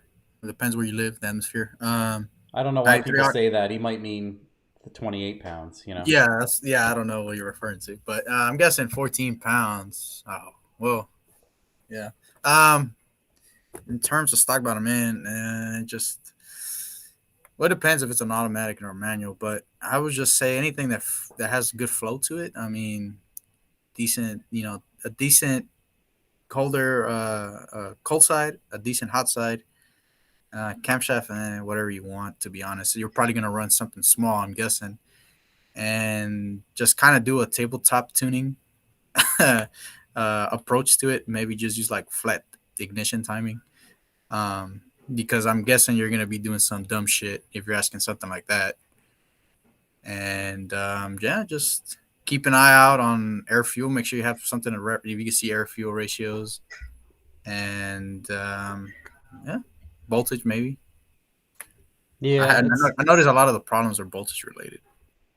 It's tough when people ask these questions because what fuel, what vehicle weight, what's your horsepower expectation, what? Yeah, it's a little not complex, but it one answer doesn't suit everything.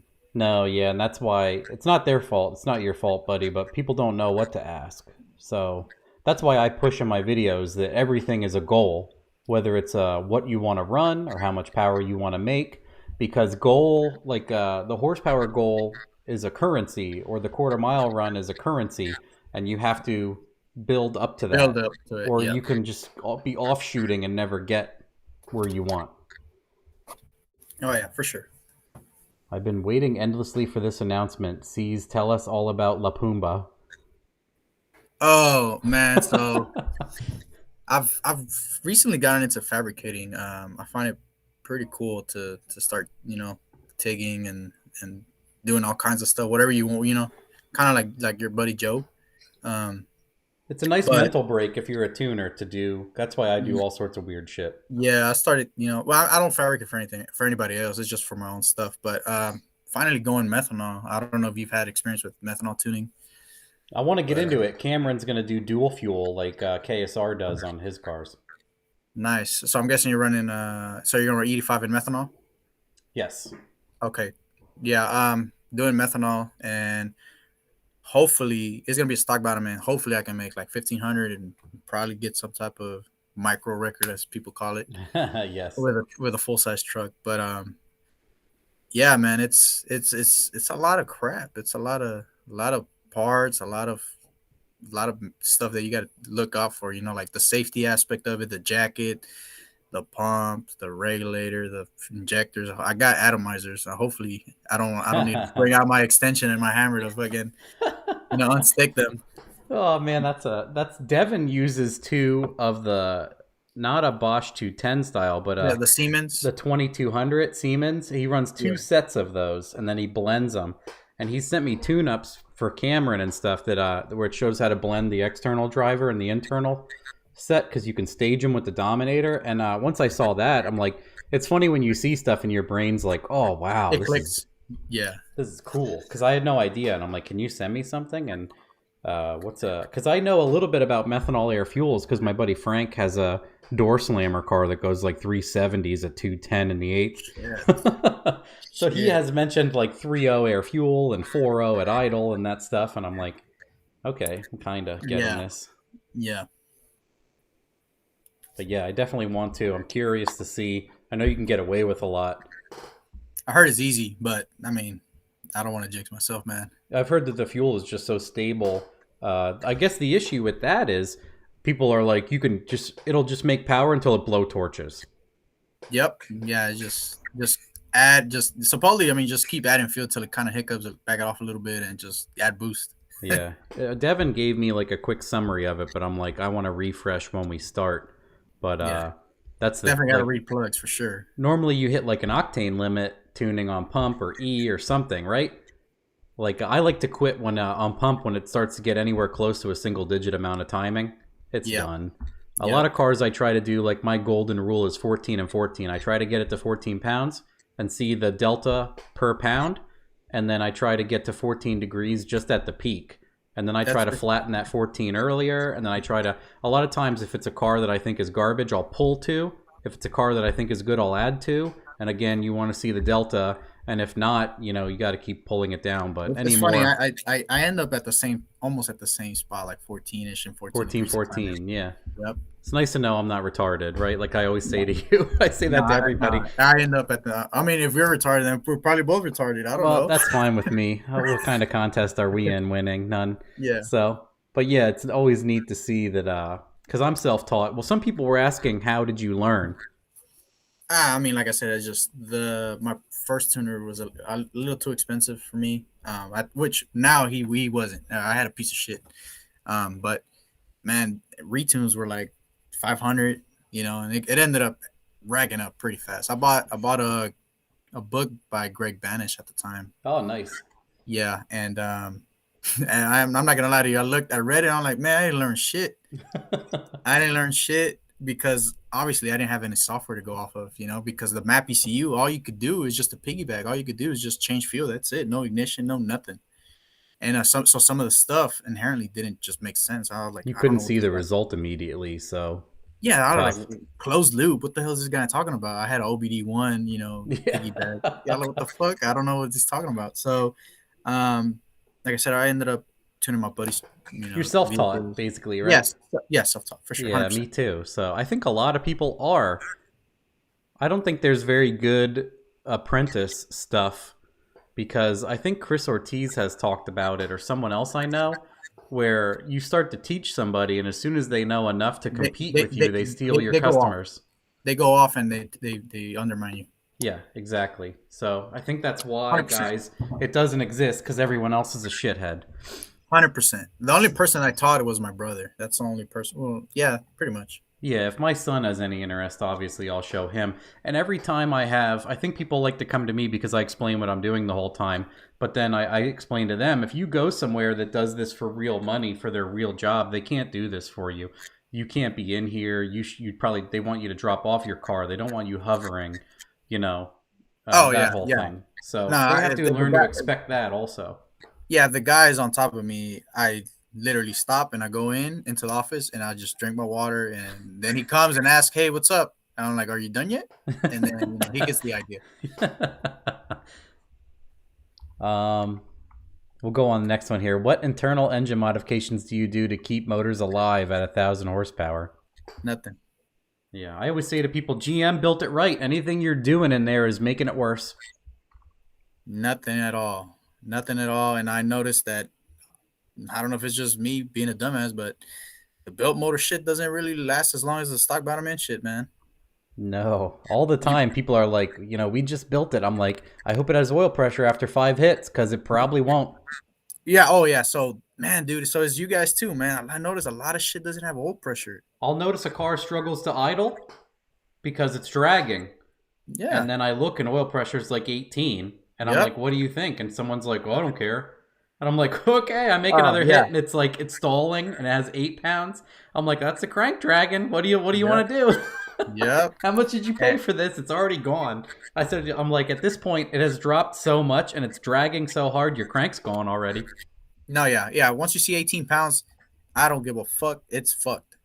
And then what's funny is a stock bottom end car can have 18 hot, and you're like laugh because you're like, And it it's. works. How do you think it made it? I always say to people, it's funny to hear, but it's true. How do you It's think it true. made it 300,000 miles? It's true. And then all these engine builders, I know a lot of them. Yeah, man, you need a inch of, I mean, a thou of clearance per inch of journal, all Yeah, this they fuck around bullshit. too much, and it doesn't work anyway. So what do they know? Yeah, a bunch of bullshit, and it doesn't fucking work. Those are the The biggest scammers alive.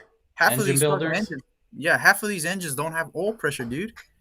Yeah, There's a handful of guys the engine builders that I deal with, but the rest are garbage. I've seen Not you only, tag them on yeah, your posts where you're yeah, like Rex built. Machine Shop is a good one. Yeah, built by Yeah, whatever. yeah, but another thing that I've noticed is I don't know if it's the home job, I don't know if it's maybe the rings or something. They don't make the same power, dude. All They do that not make. expensive shit. Yep. I couldn't tell you how many times I've done like what actually I trust. I don't care who talks shit. Texas Speed. People all the time are buying like I do a lot of. We're near Pocono Raceway, and people will smoke like a C5 engine, and just from cornering and stuff, and then they'll get an accumulator, or a dry sump, or whatever. But a lot of these guys will buy Thompson 408s. Not Thompson. Thompson's a joke in Texas my Speed. opinion. Yeah. Texas Speed. I'm sorry. Texas Speed 408s, and the damn things will make a conservative 520 on pump, and they make Texas Speed should fantastic work. torque, and they work. Other motors like Thompson or whoever these other jokers are, like they spend like so much money, 6-bolt cylinder heads, everything. They make like 476 horsepower. I'm like, Texas, cool. You have like 10 more horsepower than an LS1 with a tune. LS1 or LS2 makes like yeah, 360. yeah. I don't know. It's No, no, terrible. for sure. I noticed Texas Speed shit flat out works. I don't care what the customer thinks. Like some people are like, oh yeah, Texas Speed, I they're heard ripping on me the off. internet, doesn't matter, dude. Texas Yeah, Speed 408 is the yeah. I don't give a shit. fuck. I don't give a fuck what you think. That shit flat out works because I've seen all flavors. I've seen every style. Texas Speed definitely up there for sure, 100%. Yeah, that their shit is incredible. It's good for them. That's why I like that Cleater uses them. Yeah. They're definitely putting him through. No, yeah. All their cylinder heads work. The PRC series work great. Their engines, their cams, everything.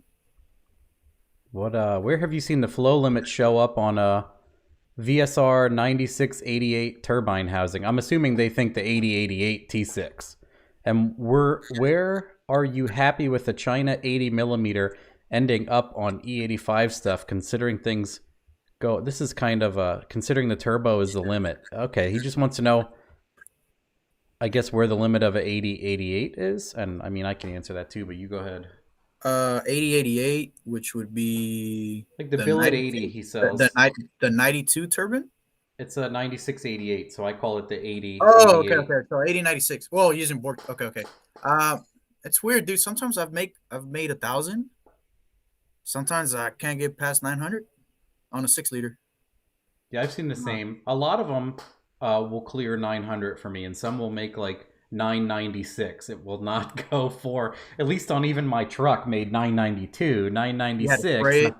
the 6 liter. Yeah, but you had to end up spraying it or something like that. Oh, yeah, I detuned it to about 850 and hit it with two 55 jets, and it made 350 extra horsepower. It made like 10. Shit. Yeah, because people were like, "Oh, you're being a pussy and you're jetting small." I'm like, guys, when you have like 1.5 bar, the atmosphere is adding to the oxygen burn. So, No, yeah. but I did a wet plate and I sprayed two dry. So I used the nitrous solenoid and then I used the purge solenoid. And I remember Oh, Nitrous Outlet sponsored me. They're like, "Let me help you get over 1,000 wheel." And I was like, "You ever have anybody spray a double dry kit with a wet plate?" And they're like, "No." I'm like, "Well, we're about to see." you're about to find out, boy. I'm like, "I don't care. Let's do this." And then I Uh, staged them. One was 4,500, one was 5,500. And I learned from Ortiz. I have to throw him in here too. I learned this from him. With the Holly stuff, you yank more on the hit to soften up the curve because everything nitrous I've done is a wall. spikes. And that hits the rod and bearing and your tire so hard, I've learned. So, yeah, I can do a graph now with a big shot of nitrous. It looks like a centrifugal blower. It's beautiful. Yeah. And it's all just like 5 on the hit, and it blends to like a -2 or a 0 if it's smaller. But I did that. I did rolling ignition hits and then 2 different stages, and I detuned it to like 820 wheel and sprayed it to like 1076. Shit. And that was on 255 jets dry, which is usually about 100 wheel, and it made like 350 some rear wheel. Is that some bitch still running? That motor is in my friend's Aspen. I pulled that out when I did the Don't BS Me build because I kept telling people the best solution. Meanwhile, I had an 80 millimeter 6 liter car that made like 850 on Schmedium, and it made like 990 on 24 pounds. And then I'm telling people a 78, 75 and a 4.8 is fine, and they're all calling me bullshit. So I made that. I took all of that out and sold it, put a single disc PTC in, did the 4.8 that was a garbage can. I did like the Sloppy Stage 2 off shelf. I put a stock computer back in it. It had a Holly Dominator. But I did all of that, and then I said, you can make 500 on pump. It made like 515. And then I drove it like that for a while, and that's when I called you in for the Flex Fuel OSs. And then I started doing the Flex Fuel stuff, and then it had decapped injectors instead of the Bosch 210s. And then I made 650 on a little bit of an ethanol mix and ran out of injector, but like what a garbage can that made 650 then through an unlocked ADE. You ever notice that when I use this as a rule, like if somebody brings me a stock bottom man and they fuck with it, that's it. It's never the same. Yeah, I never say that I'm too. Yeah, dude, I don't know what it is. It's just All the cars that make significantly less than I expect, I'm like, what'd you do? They're like, oh, this and rings. I put King Yep. bearings in it. Yep. I did cam bearings, and I put Molly rings in it, and Yep. I'm like, why? Yep. Or they put Yep. well, I always say, does it have a stock oil pump? People are like, no, it has a high volume. I'm like, well, probably shouldn't even dyno it. Yeah. Because it's going to No, empty yeah. your pan. It's going to, I'm like, did Yeah, you it's gonna drill say dry. everything for The drain back? 10296 pump. Yeah. Yeah. I'm like, put the stock one in, please. Yeah, but I use that as a rule, like to my customer. I tell them, you fuck with it, it's not gonna make as much as you think it's gonna make. They're always like, how did that guy make so much and I'm not making the same? Because And he I'm didn't like, touch shit. yep, yep. What did I write on someone's post the other day on Sloppy? They were asking about something, and I said, God created this SBE, and man fucked with it. Yeah. Oh yeah. 100%. Oh man. What's this? Cesar, what's your opinion on running PRC ported heads on a SBE? Is it worth it since they could get damaged if the bottom end lets go? I will run them, but it just depends on. It just I'm generally whenever we blow shit up, it's not to the point where it damages heads, you know. Like a small rod bend, it hits the counterweight then, right? Yeah, or it probably will torch the head if we get to that point. I've only torched the head on the LS maybe twice. When I mean torches, I'm talking about that bitch melted. Blowtorch. That's what I Yeah, say. Yeah. And yeah, it usually that's a melted. fuel delivery issue I've found. Yeah, for sure. Because this guy was on like 35 pounds and like 150 shot or something like that, It and I ran didn't out of tune him. fuel at some point. Yeah, and it was a money run and liquor and alcohol's involved and all types of shit just went down, and it definitely melted the head. But I mean, it was repaired, so at the end of the day, you can always salvage it. But Yeah, well, it weld it depends. and cut it. Yeah, and but yes, if you could run PRC heads, I would. If you have the money to, I would run it, and you'll make more power with less boost and safer, more free flowing, less back pressure. You get the point. That's why I was going to run stock heads on my ball and ass stroker here.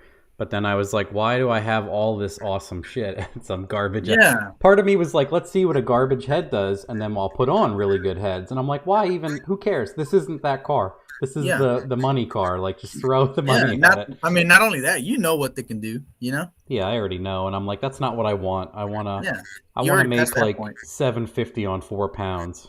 Yes, yep. That's awesome to do. uh Have you ever done a hit on a car and you're like, it's gonna be a dud? yep. Yep, That's I why get that shit. I tell people to put the lightest spring they have in. I'm like, grab the springs.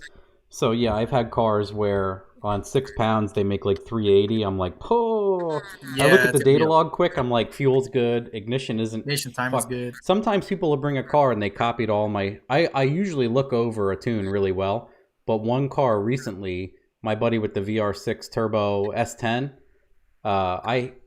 he one of us put the tables in and we put a pump gas ignition table in because it's mostly going to be on pump, and then my table was set up to pull on pump, Ah, so it yanked like no 8 timing. degrees on a No pump timing. gas table, and it made like 180 horsepower on 10 pounds, and we're like, What that's the what they fuck? make stock.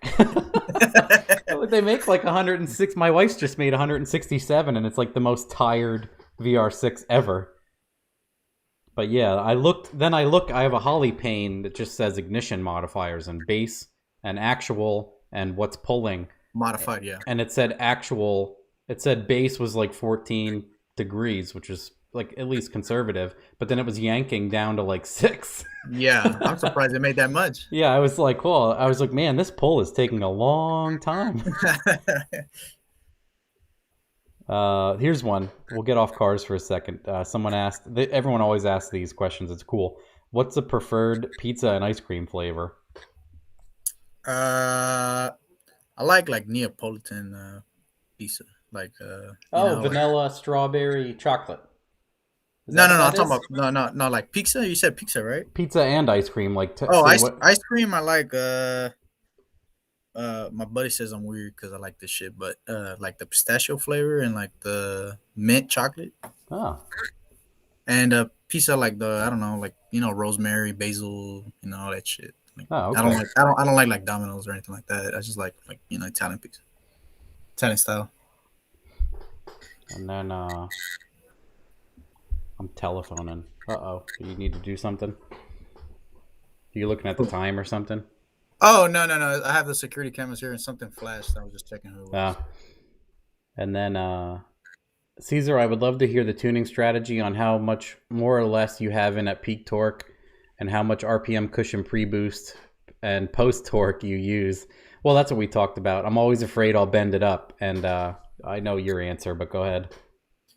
Um, so this is my experience, and I think that no matter what you do, tuning wise, um, if you have the wrong, in this case, my opinion is if you have the wrong combination, most specifically, if you have the wrong converter, you're gonna bend rods. No matter what you do, no matter how much timing you pull, it's just gonna keep bending rods because you need the converter to flash you past that point where you could bend the rods. In this case, anything low RPM. When I say low RPM, I'm saying I don't know 6,000 and less or 5,600 and less around there.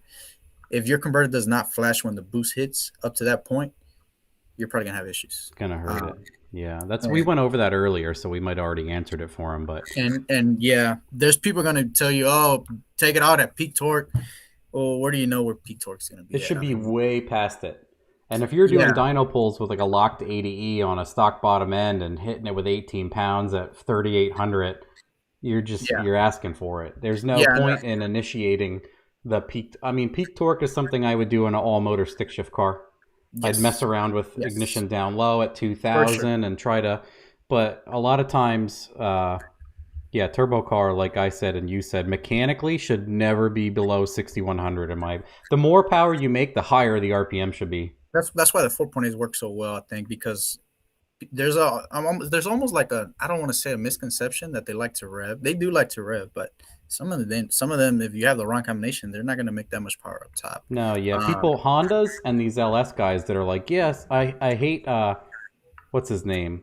Every time I see Cletus and Jack Stan talking about revving the shit out of those motors, I'm like, it ain't doing anything. It's like it Honda ain't. guys when their Yeah, car. I would dyno like do dyno days and we put on like 30 Hondas in a row, and they would be like, just keep revving it. Like, why are you you're like, lifting dude, early? I'm like, bro, 6,100. This thing is it's doing a done. pyramid. Yeah, it's I'm done. lifting. I don't have 40 minutes today to get this thing to 7,400. Yeah, there's some there. Yeah, no, absolutely. You can almost even hear it. I It can just hear it doesn't every want to do time. it. They just lay. You can hear it. Yeah, no, yeah. So, but most of the 4.8s do rev. I mean, like to be up there because of the turbine wheel, not because of The cubes are smaller. Yeah, yeah. they can So utilize the turbine better. exactly. So you end up revving it higher, and when during the shift, I mean, it's gonna drop it to a point where it's still past peak torque, how these guys like to call it.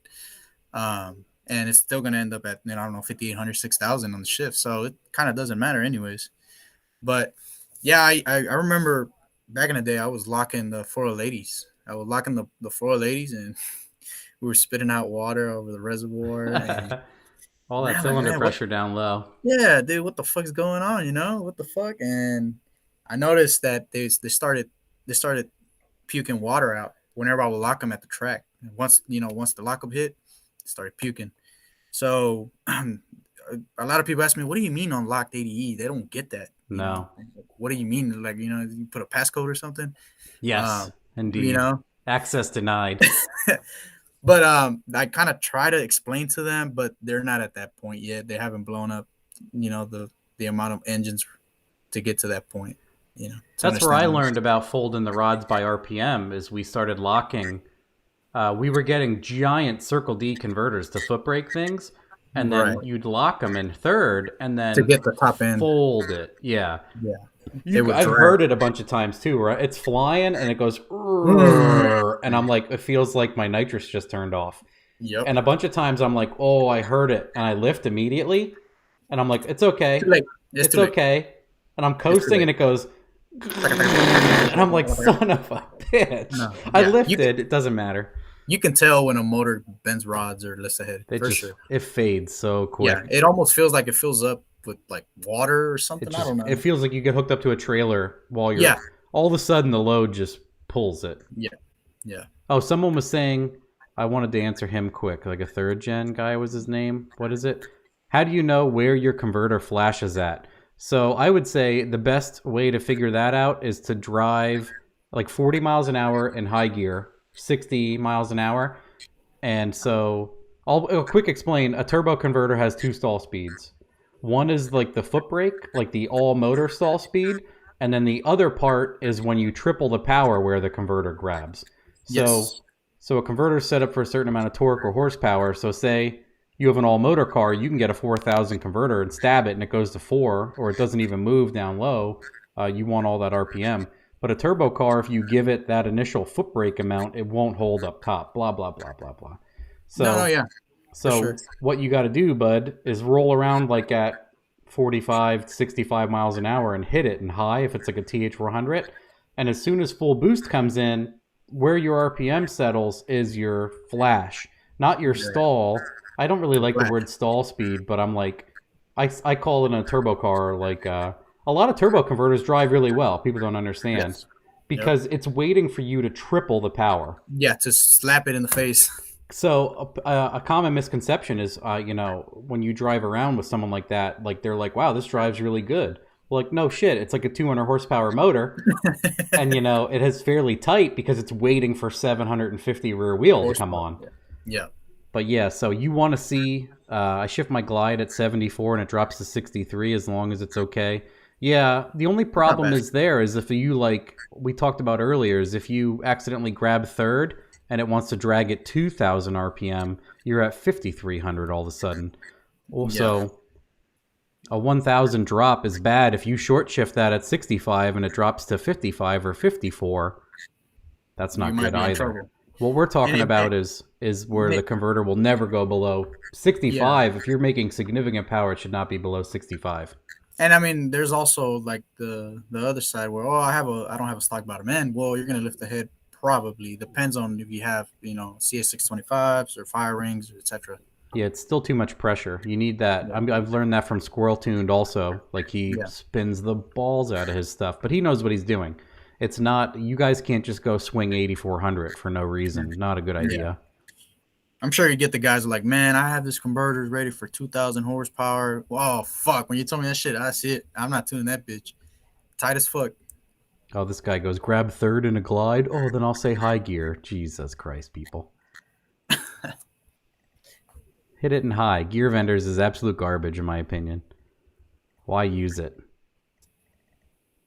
I love those guys, 2,500 horsepower dragster, and they have a unlocked like .2 overdrive. Like Oh what's yeah, the for what, point? right? What's the Well, for point? what? Just get an M&M lockup. You Yeah. know, a glide with a gear vendors is like the most useless thing in the world in my opinion. But what do I know? I'd get an 80E that can do it. Yeah, gear vendors is like $3,800, I Yeah. think. Fuck that. And then Yeah. if you do, like, it can handle the wide open power, but if you like don't unlock it at a low speed, it No. burns it. No, it burns it up. It Yeah. does dumb shit. It's so dumb. And then people are always swapping them and doing whatever. And I'm like, man, why don't you guys just have an 80E? I've seen people make ass Oh loads of yeah. power with an 80E. We've made 1,400 and gone sevens with it, and I think it's a 3,600 pound car with AC. Yeah, So what yeah, the for sure. hell? Why are you Yeah. not? And then people are like, oh, they're heavy. I'm like, it's not as heavy as replacing your wallet is after Yeah. replacing all of these Oh your yeah. credit card bill. Anyway, Hey, can I go for a restroom break real quick? yeah, 1 minute. All right. drinking all that water.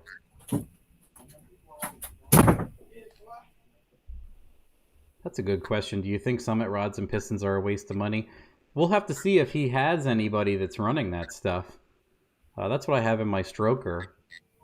If your SBE has been together for 2 years, probably shouldn't touch it. That's like our biggest. If you take nothing from this radio show, is if the motor's running, don't touch it. Don't refresh it. Don't get in there at all. We were talking about earlier, if you weren't around, anybody that's gone into their motor when they come up to like a dyno appointment, I'm like, they were like, oh, I went in there and did bearings and stuff. Like I can almost, the more they modded, you can start dropping hundreds off of the horsepower expectation. RPM limit on 80Es? I mean, that's something Cameron has gone over a bunch of times. Cesar seems to swing a bunch pretty high, but then most E85 power you have dynoed. Got a Terminator bass tune for 2200s. I have a bunch of 210, Bosch 210 tunes. Most power I've made with E85 is many cars.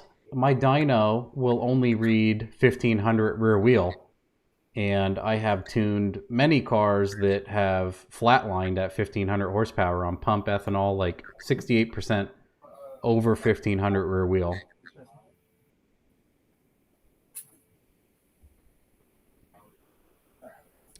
E85, we don't touch the rings at all. Don't even take the heads off. Nothing. Don't do anything. All right, I'm back. Some people, I went over these, but you can. Cesar, do you think Summit rods and pistons are a waste of money for an SBE that's been together for 2 years as a freshen up? I said, if it's still together, don't touch shit. Yeah, for sure. If it's lasted 2 years, I have a rule of thumb. If the motor makes a shit ton of power, I keep it. I don't sell it. Yep. If it's lasted a long time, I keep it.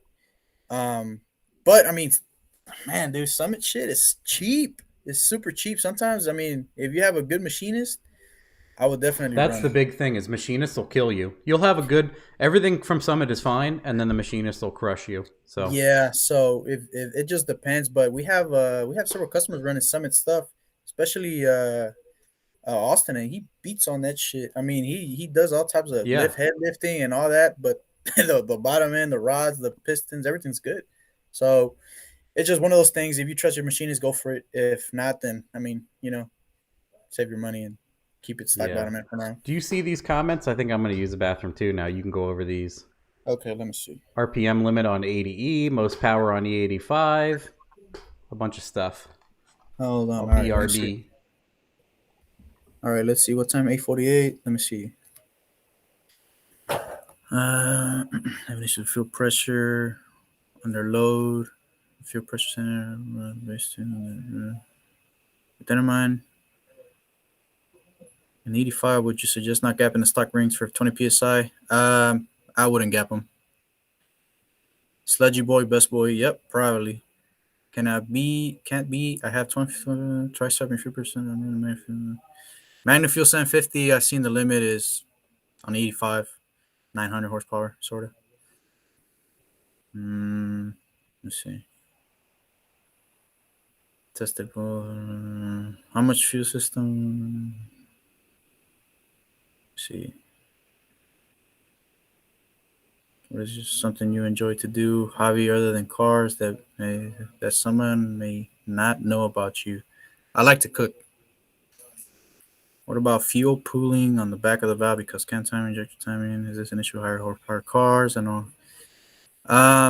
Fuel pooling on the back of the valve because of cam timing? No, not because of cam timing. So if you'll have issues with fuel, it would probably be because you have too big of an injector for the setup, and you are pretty much the pulse width is very small, and you're either blowing fuel out the exhaust or you're not fully mixing the fuel properly. So you're gonna have to mess with SOI, which is start of injection. So you can do that with Holly. There's an injector end angle offset table, and you can go from there. Let me see. P01, P59 are trash. E40. I like E38s. I hate E67s. I hate E40s. My favorite one would probably E40. be Oh P. man, don't say such nasty things on the internet. Yeah, E40 is kind of trash. E67 is trash. What'd I miss? Hold on, let me see. RPM limit on 480s. I'm not a tranny builder, but supposedly like 7,500 ish on the stock. What is a steel drum? Yeah, the steel drum is a time bomb with RPM. Yeah. Oh, this is a good one. Have I found a minimum ethanol content for max power? I say this a lot because people get so bent out of shape when they're like 76%. I say, man, like a high 40, you're all in almost. Over 50, my tune-up is as aggressive as it gets. I've never had a customer with such a low ethanol content, but I remember back in the super days, like, I don't know, 2010 or something like that, they released that information, and I've never put it to the test, but I mean, it seems like it's true. I've seen the same power with like E60 to E85. Now I've seen a power gain when we were using like E98 though, E100. Well, that's Ignite. That's race gas and ethanol is what I always tell people. It's $10 a gallon versus $2. Well, actually, last summer it was like 100 or 186 a gallon, but now it's like 280. But regular gas is 414. Yeah. So it's still like what I always tell people is it's over $1 less than 87 as a rule of thumb in my area. But yeah, I have done plenty of testing because almost all of my stuff is flex now, Terminator and flex, and we will do pump gas, which is like 8 to 15 max, and then sometimes I'll blend it up, and usually it's done gaining by 48. Some of them like that 60, but anything over that is a waste. I think it's taxing the fuel system for no reason. I'd love to do a car that has like a severe octane limit that I could go 60, 80, and then almost drain and do ignite. That would be a pretty cool test. I'd love to do. I asked a bunch of these people to sponsor me. Maybe I should hit up Real Street and One Ethanol and some other people. But I'd love to do a car where it's like straight, but it has to be, the issue there is it has to be octane limited. Yeah, it's kind of difficult. Because if a car is just not really octane limited, like we ran into that with my buddy as a LY6 Colorado with Terminator and a LSA blower with the stock pulley, it makes like 6 pounds. And we tuned it on 87, and then we tuned it on 87, and it made great power. And then we put in E85 like straight all the way up to like 78%. And it made a marginal gain, and I thought it would be massive, but then I realized 25, 30. Yeah, nothing, because the motor and the blower both aren't really working. Yeah. They're not at a limit. They're not at an octane limit. Yep. They didn't care at all. So I was like, man, we're going to pick up like 125 horsepower. It's going to be amazing. And then I realized the cylinder pressure doesn't exist in this car. It doesn't care. It doesn't care yet. So, because I've done some cars, like especially 4.8s, a 799 headed 4.8 with a Gen 2 7875 from VS. And that's one of those guys where it made 8 pounds, and he's like, I don't care about pump gas numbers at all. And I tuned it up on 8, and it made like 440, 438, and that's all it wanted, and I made it conservative. And then we put in E, and I dialed in timing, air, fuel, and everything for same thing, safest gain. And then from 8 pounds from pump to E, made like 120 extra horsepower. I think it's the mass, no? That too, possibly, because smaller motor and everything else. But I was like, damn, that's insane. Mostly turbo LS cars, I'm seeing 75 horsepower gain from fuel, ignition, and air fuel dialed. Yeah. And then some of them it's 100, and some in weird cases it's over 100. Yeah, it just varies. It just I don't know. I don't know. I haven't gotten to the point where what causes that to happen, but I think it's just one of those things where if the motor works, it's just keep it, and it might, there's something to it, because I've had stock bottom-ends where they do not make power, and I don't know what it is. I don't know if it's the rings. I think you had that issue, right, with the Colorado where it just wouldn't make power or something like that. And I did. Everyone said it was rings, and I honed it and did new rings. I did so much stuff. And honestly, I did so many combos on that, I can't remember. Yeah, you don't even know what the fuck it was. I don't even know. I did too much, and there was nothing concrete, so yeah, it's gone. Yeah, for sure. And I had another Fairmont, the white Fairmont 5, that I did the LC9, would not make power at all. Yeah, there's some engines that do not make power. And then I bought a 6 liter that it was in a fire, and the intake had melted into the intake runners. Those are the best ones. And that bitch made so much power. No one would buy it. I'm like, I want it. Just like I call Varen when he's going to sponsor stuff. I'm like, what do you have that's shit? Yep. And he's like, I got a box of returned wastegates that are missing half the parts. And he sent it to me, and I built 2 good wastegates. Out of 2, yeah. And then that's what I used for 8s for 8, and like my truck and some other stuff. But I obviously on paper, I charged what a new one would cost. But these were all not working things that I put on. And then the intercooler on 8s for 8, I charged it as a full price item, but it had a huge dent in the one core. I'm like, sell me whatever's garbage. No one would buy this intercooler with a huge dent. And then like in the Colorado, I'm like, what do you have for intercooler piping that no one will buy? Like, I want to get this stuff off your... Don't give me nice stuff. Give me what you can't sell. Yeah, He had... it was supposed to be powder-coated blue, and it was periwinkle, and everyone was, like, emasculated by having purple piping. I'm like, send me that. So my whole Colorado is just, like, periwinkle blue piping, and everyone's like, oh, it's periwinkle. I'm like, who gives a shit? No, yeah, who gives a shit? Yeah, for sure. I don't. I'm not staring at everyone else's pee-pee wondering why mine's so small and I have to get masculine colored intercooler piping. My life doesn't suck that bad. And then this guy says it's iconic color at this point. People all wanted to buy it then, and he's like, it was a fucked up color batch. I can't even get it for you guys. Oh, man. I thought it was a Christmas deal. It wasn't? No, it was just a fucked up batch that he opened, and it was like purple, and everyone's like, no one wanted it. He couldn't sell it. Oh, people were asking if I've done Max ECU, Haltech, Motec, or Megasquirt. I've read a lot about Max ECU, and recently Calvin with the 4200 stuff. You know that who that is? Calvin Nelson? No. He does a lot of the Atlas. He's pushing the envelope on that 4200 Vortec Atlas Trailblazer motor, and they're doing crazy stuff. And he recently bought a Max ECU because it has integrated EGT and a bunch of things. Nice. I haven't tuned a Haltech. I know a lot about them. I've seen them. I've checked out their software. I think what they do is cool as a company. I like that Scotty, the giant tuner that doesn't fit in any cars. And what's that?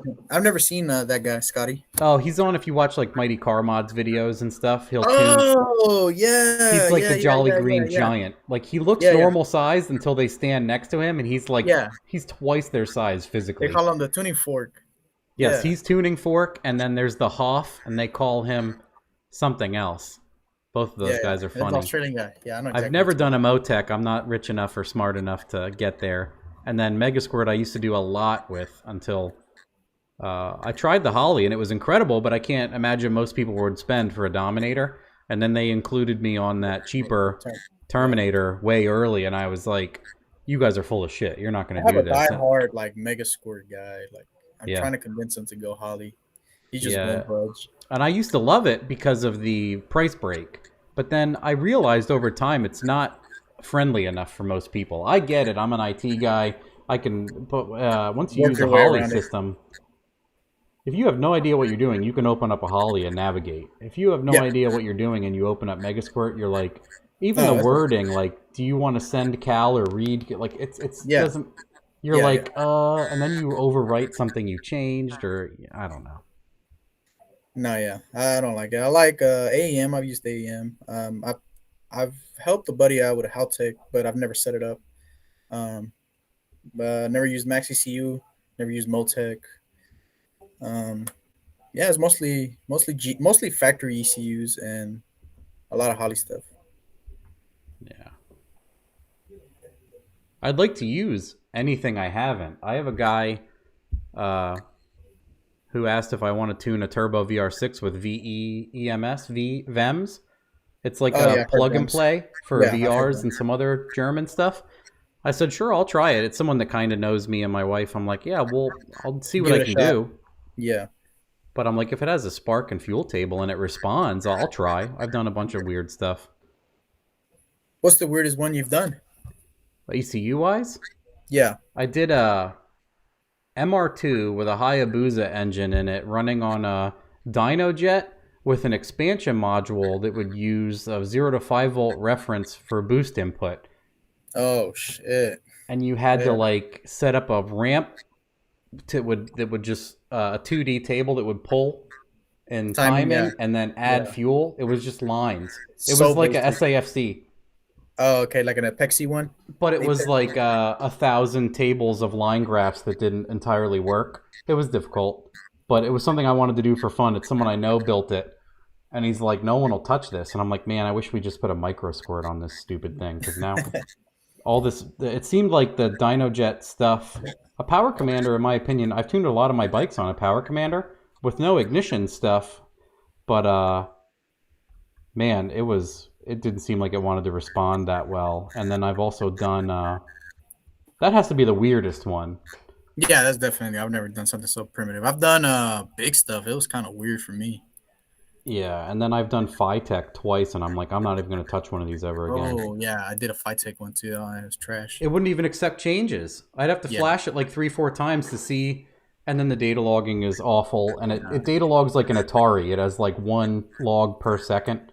Yeah, the sample rate. 1 frame per second. Yeah. Oh. I think it's easier also. I mean, I know there's a lot of stuff. All of them boil down to some tables and what's comfortable. Hey, I know you talk a lot with Brad. Do you know if his new injectors are actually from Bosch? Like he did a collab with Bosch? Yes. Yeah, he said they are genuine Bosch. That's why they're called GB, the GB4. He sent me a bunch to use. I haven't found, like he sent me like 1400s or something crazy. And I'm like, I don't know anybody that can, recently I don't know anybody I can put those in. I'd hate to waste them on like a 400 horsepower all motor car. Yeah.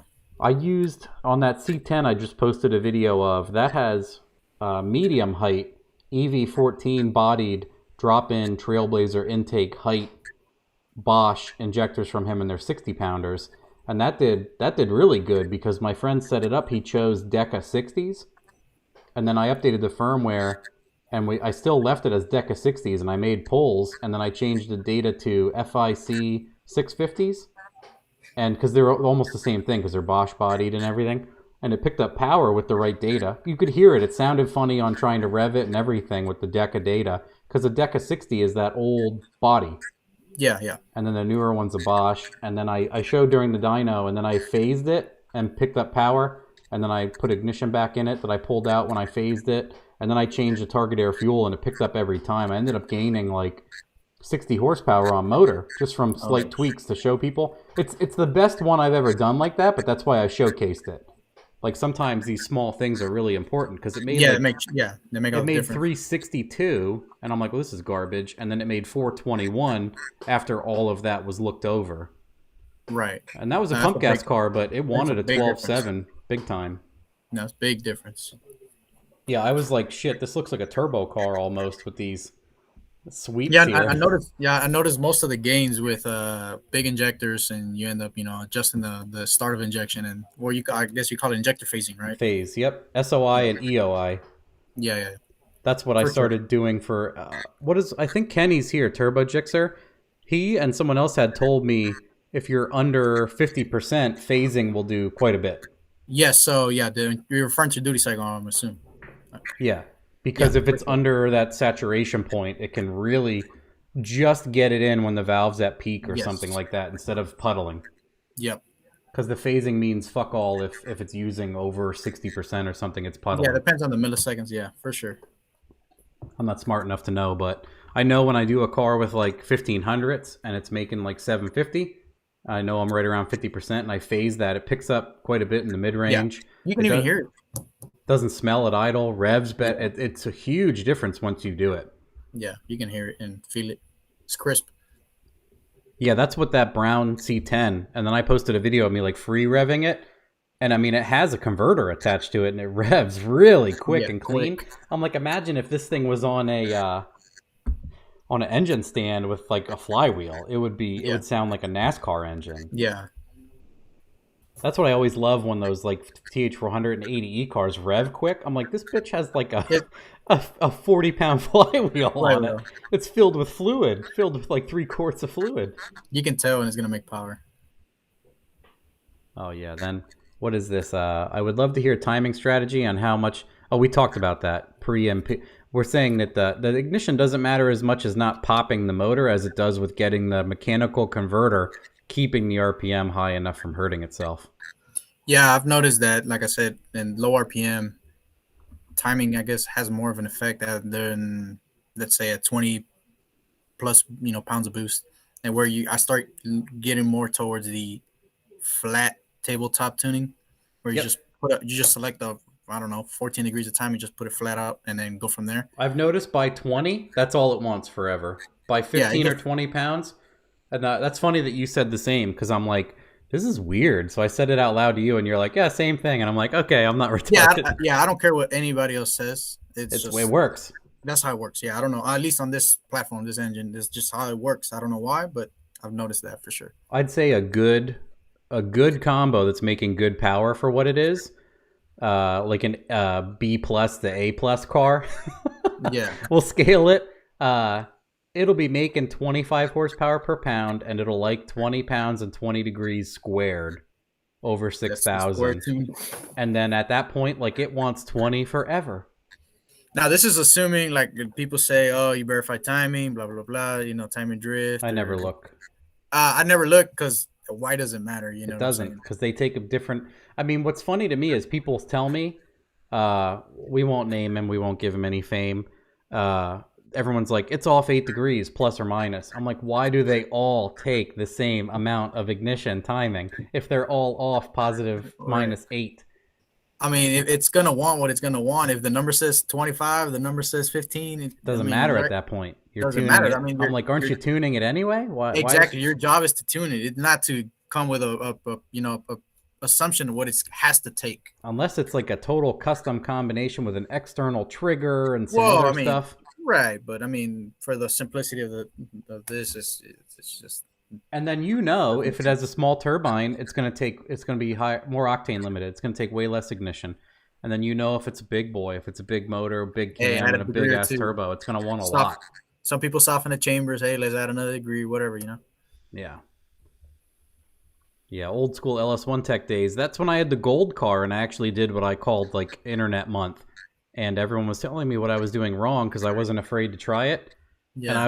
I would do what someone asked. I'd be like, okay, you sound very convinced in yourself. What do you want me to do? And I'd do it and it would break. And I'm like, okay, that didn't work. You suck. Yeah. And I'd be like, next guy. And I'd try it and break it. And then I'm like, hey, this is what I'm doing. And then that would work. Yeah. And I'm like, okay. For sure. Seems like all of you are bench racing and I'm the one blowing my cylinder head off. So I think I remember seeing a Cameron on Yellow Bullet. He's like, man, I'm not gonna fall for timing envy, blah blah blah, and shit you'd like always, that. yep. Because he broke a bunch of stuff too. And I remember him saying, like, the first time he saw my stuff, he's like, what an idiot.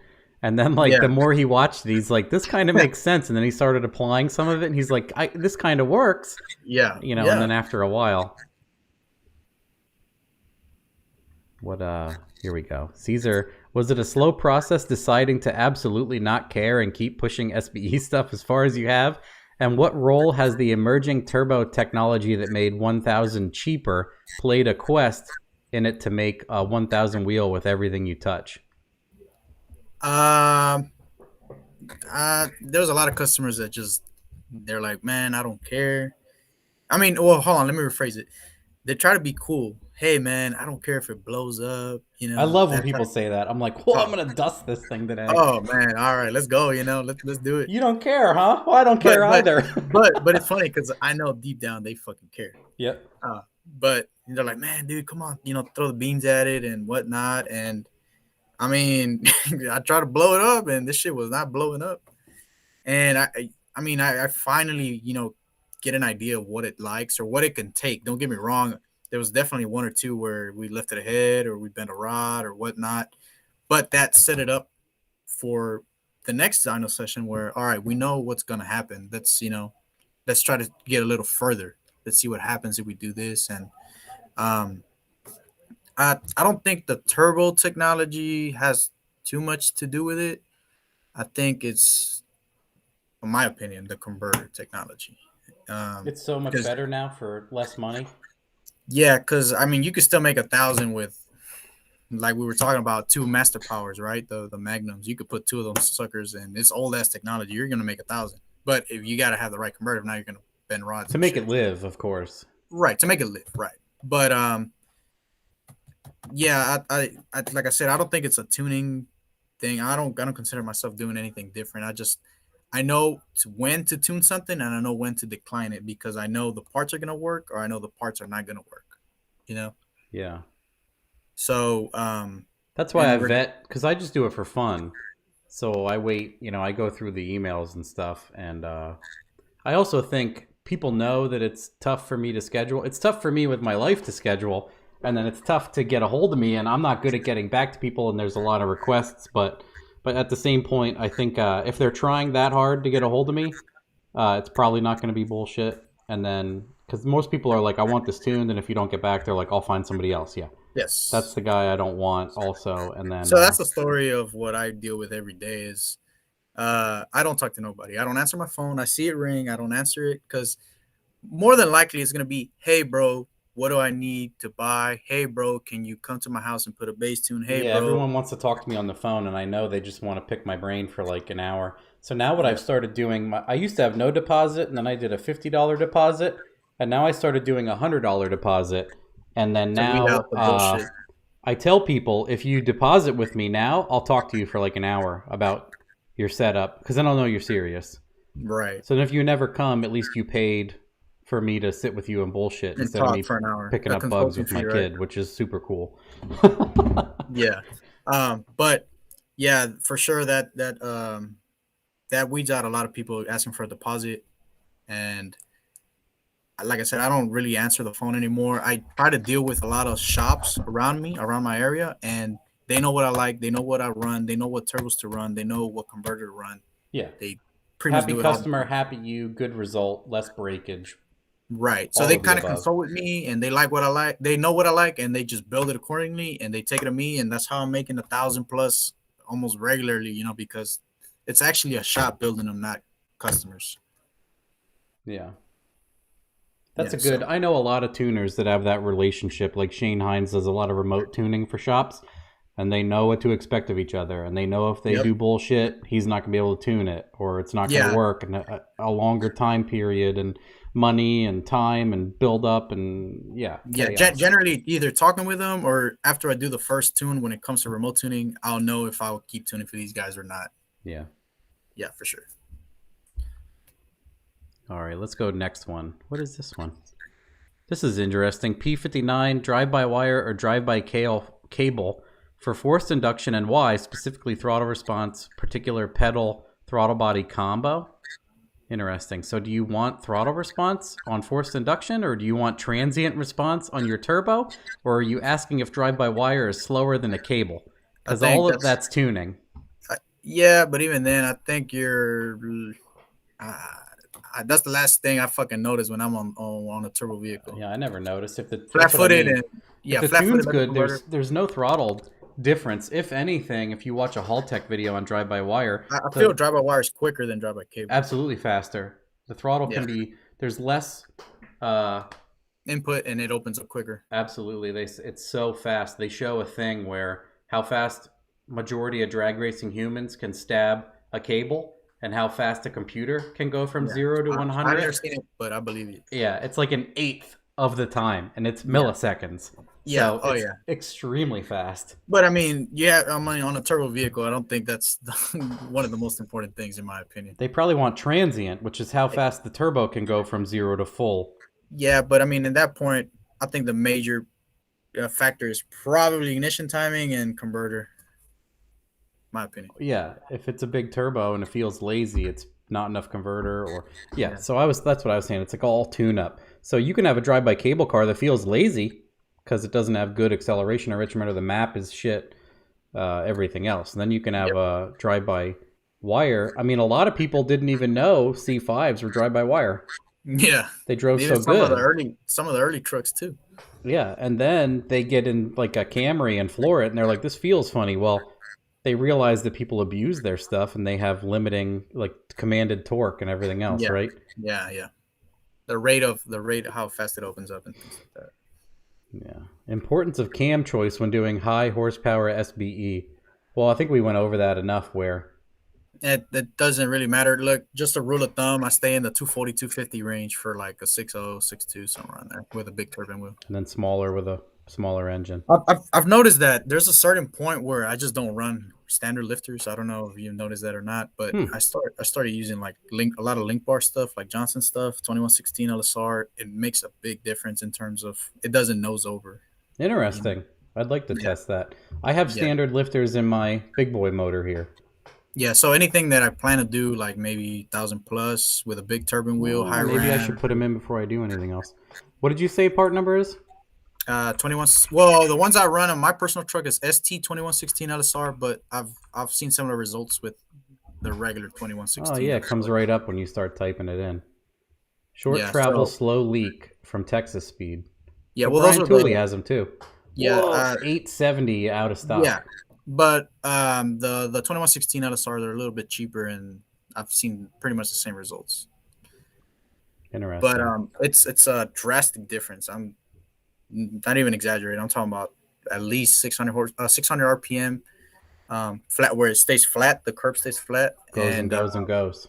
Yeah, it just keeps on going. So I'm the like, man, hydraulic ends up cushioning too much and basically looking like valve float. yeah, that's what I'm thinking with a combination of boost. I'm not sure what's going on there, but I can tell when it has just shitty lifters. I look at the graph and I'm like, oh, it probably has just regular standard LS7s or, That's like, interesting. yep. Yeah, because I notice a lot of combos quitting at 6,500 no matter what. Yeah, and then I can tell when it has the 2116s, it just screams and it just sounds so crisp. It just makes a big fucking difference. What about the rocker in that combination? Standard rocker with just maybe. Honestly, I don't run training upgrades, but if you want to run one, go I don't ahead. either. Yeah, I don't run that It's shit. interesting to see the lifter making a difference in your But opinion. the lifter definitely makes a big difference. I almost wonder if like you can get an adjustable stock thing because then you could just run a solid lifter, probably way Yeah. cheaper. But yeah, right here locally at least, some of my buddies like Michael Page. I don't know if you know. Yep. No, actually, you do know him. Yeah. Yep. Hangman Performance, Yeah, Hangman. Yeah, e90ls.com or something. yeah. Like he saw it and he's like, "Damn, that does make a big difference." Or no, a lot of my customers were like, "Man, you know what? Ever since you told me about those lifters, every time you dyno a truck with them, you can hear it. It sounds so crisp. It makes our, I mean, it likes to rev. It's just way better." Yeah, short travel, less leak. That's interesting. Yeah, so it's something to look into, for you guys that want to keep it stock bottom end, want to make, a shit ton of power. Yeah, just keep the R's up and actually make power up there. Yes. What's the cheapest way you've made 1,000 horsepower to the tire SBE? And what goes out first on most high horsepower stock bottom end cars? I find myself not bending rods, but actually I use a lot of the cheapy studs, the ARP, what is it, 8740s or I don't know. I never use them, so I don't know the part numbers. I think that's the material they use. But anyways, I find myself like in the 27-pound range, 28. I start kind of pushing a little bit of water. But I mean, I don't know if you consider that damage to the engine because all you got to do is just put probably a ARP 2000 or a CA 625. Yeah, the harder bolt. Yeah, or a thicker deck, or a better converter. But if anything does go out, it's probably a rod that gets bent. But I've noticed too. Though. Yeah, you can tell. I can tell too. I'm like, well, it gets very laggy. It starts getting laggy. I'm like, why is it so laggy? We lost one. We lost half the compression in that cylinder. Nothing broke. Yeah. But yeah, that's when you know you're edging pretty good. That's what I started learning. Is that in that Colorado with the big horsepower combo, I would notice the same thing. I would bend one, and I would feel it, and I'm like, okay. And I'd take it apart, and one would be bent. And I would never window the block, but I would just bend stuff every now and then. And that's how I edged up on it. I'm like, I know I'm close, because I just bent one again. Yep. So, yeah, it's you got to kind of damage the motors to know where to venture and when to stop. But I find myself doing a lot of nitrous and turbo stuff now. Like I start spraying, 28 pounds, 30 pounds, and then we put some 150 shot on top, and they're living, But I think it's mostly attributed to having enough fuel pump in this case and the converter. Like I said, I think the converter is just the magic. Yeah, I've never had a problem stacking power adders. It doesn't bother me at all. Nitrous scares the hell out of people for whatever reason, but it's probably one of the easiest things I've ever used, and I taught myself how to use it. Yeah. And I had no preconceived notions or anything, and I'm like, this is so easy. Why do people screw this up? I think it's wiring. They don't wire stuff right, and it like they melt something on, or they puddle stuff or something dumb, right? Yeah, it's some simple stuff, probably the overseen stuff, like just the wiring, the relays. Like I said, I think a big problem is sometimes it's not me. The customer run out of fuel pump. It's just the voltage system. They don't upgrade the wiring. They don't upgrade the grounds, and it makes a big difference. Yeah, it's all garbage. Yeah, it's a lot. It's something that people never talk about. But it ends up. There's a point where it makes all the difference. Like once you're reaching that 800 horsepower, 900, maybe 1,000, that's when you need to start looking at other stuff besides the engine. Yeah, it's all helping it. The engine's fine. It's all the little things that happen to break it. Yeah. Yeah, I've noticed too. Codeman Rose just said grounds, and I've learned that too because I was having a lot of trouble with my Colorado. I kept bending or breaking pistons, and I wasn't logging fuel pressure. And at the very peak of my horsepower, I would lose fuel pressure and then nick things. And then I also noticed I had a Stinger 80 amp golf cart relay with like 3/8 studs to run all three pumps all at the same time. Because I'm like, something's not working. So I stopped staggering them and I ran all of them at the same time. And it would still do it. And then someone was saying there was a ground issue. And I'm like, I want to learn about this. So, and I asked, and people brought up all sorts of bullshit. And one guy was like, amp clamp your power wire and amp clamp your ground. And then what I was doing is I was melting the connector. So I had like a heat shrink yellow ring Yeah, terminal. It was melting the connector, and he goes, "That's a classic case where missing ground. it wouldn't blow the fuse. I had a breaker on it, like a 50 amp breaker. It wouldn't trip the breaker, but it would melt the connectors." And he's like, classic case of not getting enough power out. It's building up heat and resistance because it can't get the ground out. Yeah, And I clamped both, and I changed the ground. I clamped it, and it was like 32 amps for 3 pumps. And he's like, "Yeah, that's probably too low because they draw like 18 each when they're pushing hard." And I upgraded the ground instead of because I'm like, this is a mostly box frame truck. The frame should be fine. right. No, I ran a 6 gauge to the pumps for all three because I thought that was enough, and I grounded it to the chassis in the back. And then what I did was I ran a 6 up to the battery terminal. Now it's pulling 48 amps, and it's not melting connectors. Yeah, And I now had no problems after that. charging. Yeah. Yeah, I was like, damn. It makes sense now. If you're running 60 amps worth of something, it needs to. A lot of smaller amperage stuff doesn't have the issue. But Yeah, again, but like you said, something as important as fuel pump. once you're getting serious, the grounds Yeah. are not good. Yeah, there's a point where it makes all the difference. Or maybe if at 700 it's not going to matter, but once you get up in the 1,000 stock bottom end, 1,100, even I mean not just stock bottom end with anything, but there's things that people just do not talk about, and they can't figure out why they're blowing stuff up. Yeah. Heavy Miami accent on HPF. What? A guy here, Southern Speed Videos, says you have a heavy Miami accent. Oh shit! I don't know. I've never been to Miami, man. It seems to be the trend for high horsepower SBE cars, especially 4853, is to go bigger than seemingly necessary for 1,000 wheel or less. Stuff like GT55s and S488s seem real popular. Is there an advantage to go larger?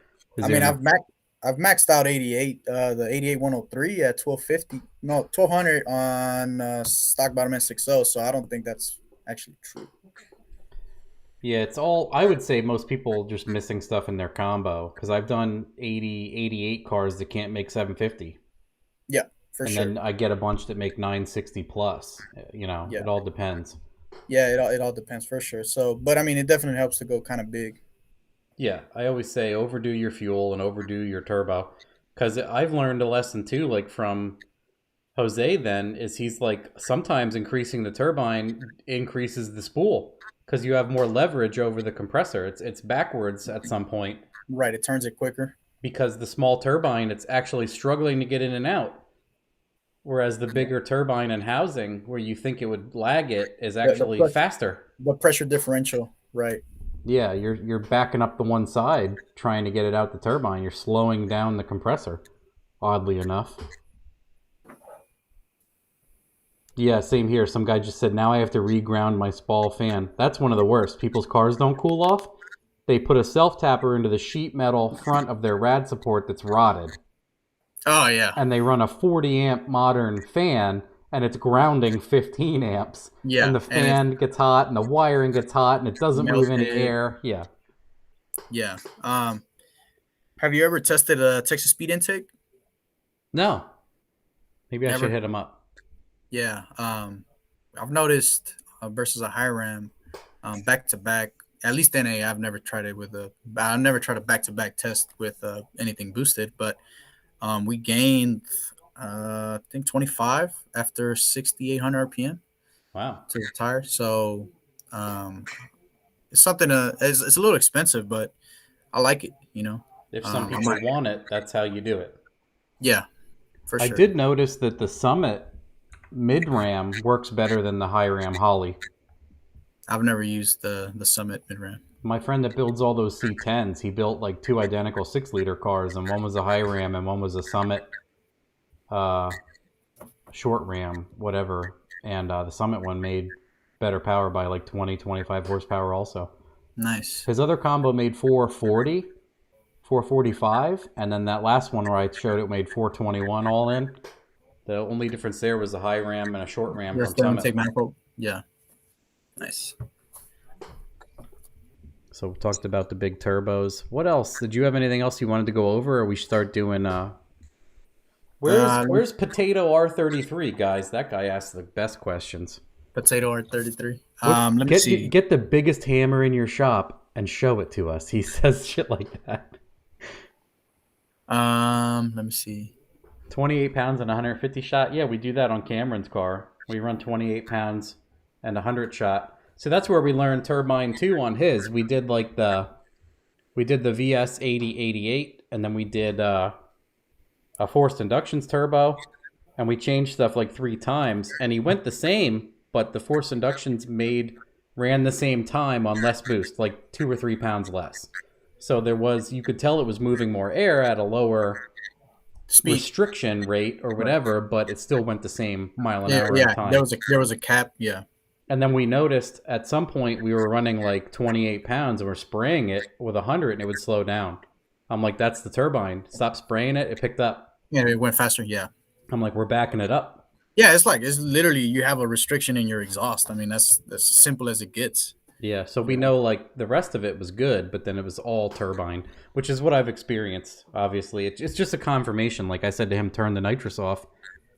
And then I think what we did also was spray the same with lower boost. And we found a happy medium where we got it to go faster than just capping it on nitrous and just upping and downing boost. Right. Some people are asking how much tuning is. I think someone asked that earlier too. What do you charge for a tune? I'm sure that depends on dyno tune. I just charge $550 no matter what. Generally. And is that like a set amount of hours? Like if it goes too long, you're like, this. No. Well, hold on. Well, generally what I do is I can tell if it's gonna be issues. So I do a pull, and no issues. It generally takes me 30 minutes to tune it. I mean, the high horsepower stuff that's built right takes me 30 minutes. The budget crap and like, not built properly takes me forever. Yep. It takes me a long fucking time. Takes me 2 hours, sometimes an hour and a half. But generally I tune about 20 cars a day. And half of them are making 800 plus. Damn. Yeah, it's mostly a flat rate, 550. And if your shit, I can tell, like I said, I do a hit or two, and if I know there's something wrong with it, I tell them, hey, look, dude, you got to pay me full price.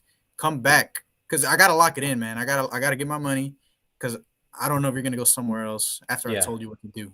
You know. So I lock it in, give me my money. I'll tell you what's wrong with it, or at least I guide you what to look for, and then they come back. I generally charge them $100 to finish off the tune, and Yeah, I call it homework. I give them homework. Yeah. Because that's more valuable than the tune most times, is because no one will tell them what they need to do. Oh, yeah, for sure. The knowledge is definitely worth more. So that's what I say. Like, you paid, and we might not finish your car today, but I'm going to tell you 20 things you need to do. Yeah, which if you end up thinking about it, it's pretty cheap to get that knowledge. Yeah, no one ever has a problem with that at all. I'll tell you that. Yeah. I mean, if they do have a problem, I mean, I either give them their money back and tell them fuck off, or we'll figure it out. I don't get those people, really. Yeah. Like I said, I'm so hard to. I only do 2 cars every Sunday. Yeah, I do every day. I average about 15 cars a day every day. Jeez. That's what it must be like to be a professional. Man, dude, it sucks. It sucks because generally I get all the stuff that other guys don't want to do, Yeah, I'm familiar with that. I like helping people, though, because I'm not a shop and I'm not going to lose money. I don't have to keep my doors open and my AC on and all that stuff that pay employees, everything. I don't have to, so it's different. Yeah. Yes, because a lot of people are like, oh, I went to some place and it wasn't like you. And I'm like, no one is. Yeah. This is not a representation of reality. Yeah, this is not normal. So I've had to say that a bunch of times because, like, I have a friend that has that Subaru shop and people are like, oh, Matt does this. The Subaru shop wants this. I'm like, guys, that is not, he can't keep his doors open if he doesn't charge you this, or he can't. Yeah. Absolutely. Yeah. I got like 6 workers, and I pay a lot of money for rent, internet, water bills, electricity bills. I mean, I have to do what I have to do, Yeah, because someone here is like 550 times 20 is 11,000 in a day. And I'm like, just imagine this man's bills for having a building. I don't even want to know what taxes are for a building like that. No, not only that, but I mean, some of the shops so pretty much what I do is I hate dealing with people. So so a lot of the shops bring me their, they I deal with them instead of dealing with the customer. So because I dealing with them, I give them a discount, almost like a dealer. Yeah. So I charge them either $300 or Well, like something we like were that. talking about, you know what you're going to get from them. Yeah. So I mean, I'm not making that much, but somewhere around there. All right, guys. What other questions do we have? Or are we dwindling down? Like, it's cool to know that you, it's always neat to talk to. Like, I talk to Joe Simpson, and he does all the same things I do, and then you do a lot of them too. And it's funny to think, I think both. DI tuning, that's a good. DI tuning. I don't really do much of it. I don't want to touch it. What in specific do you want to know about DI? I guess he'll go over it. Okay. What is this guy saying? 9-1 versus 10-1. Oh, boost and pump gas. Okay. I always favor compression. It's going to spool faster, make more power per pound. And the tuning window anymore is so gigantic versus what it used to be. The compression is really not a big deal. Well, the guys here like to run like 11-1, 12-1. Yeah. And it works. Because, I mean, it's a little too high for me, but yeah, it's definitely manageable. Well, I mean, I would always do 10 versus 9 because that's what he's asking. For sure. Yeah. In my opinion, lowering the compression, that's like a 90s tuning thing. Lowering your compression to like 7s to run 28 pounds and push all your gaskets out of your oil pan and everything else is dumb when you can run 11-1 on like a turbo Honda motor and make 700 horsepower at 15 pounds versus 40 pounds. Right. There's some instances where it depends on the turbine, depends on the camshaft, depends on the dynamic compression. It could get a little dangerous if you're a beginner tuning it. Yeah.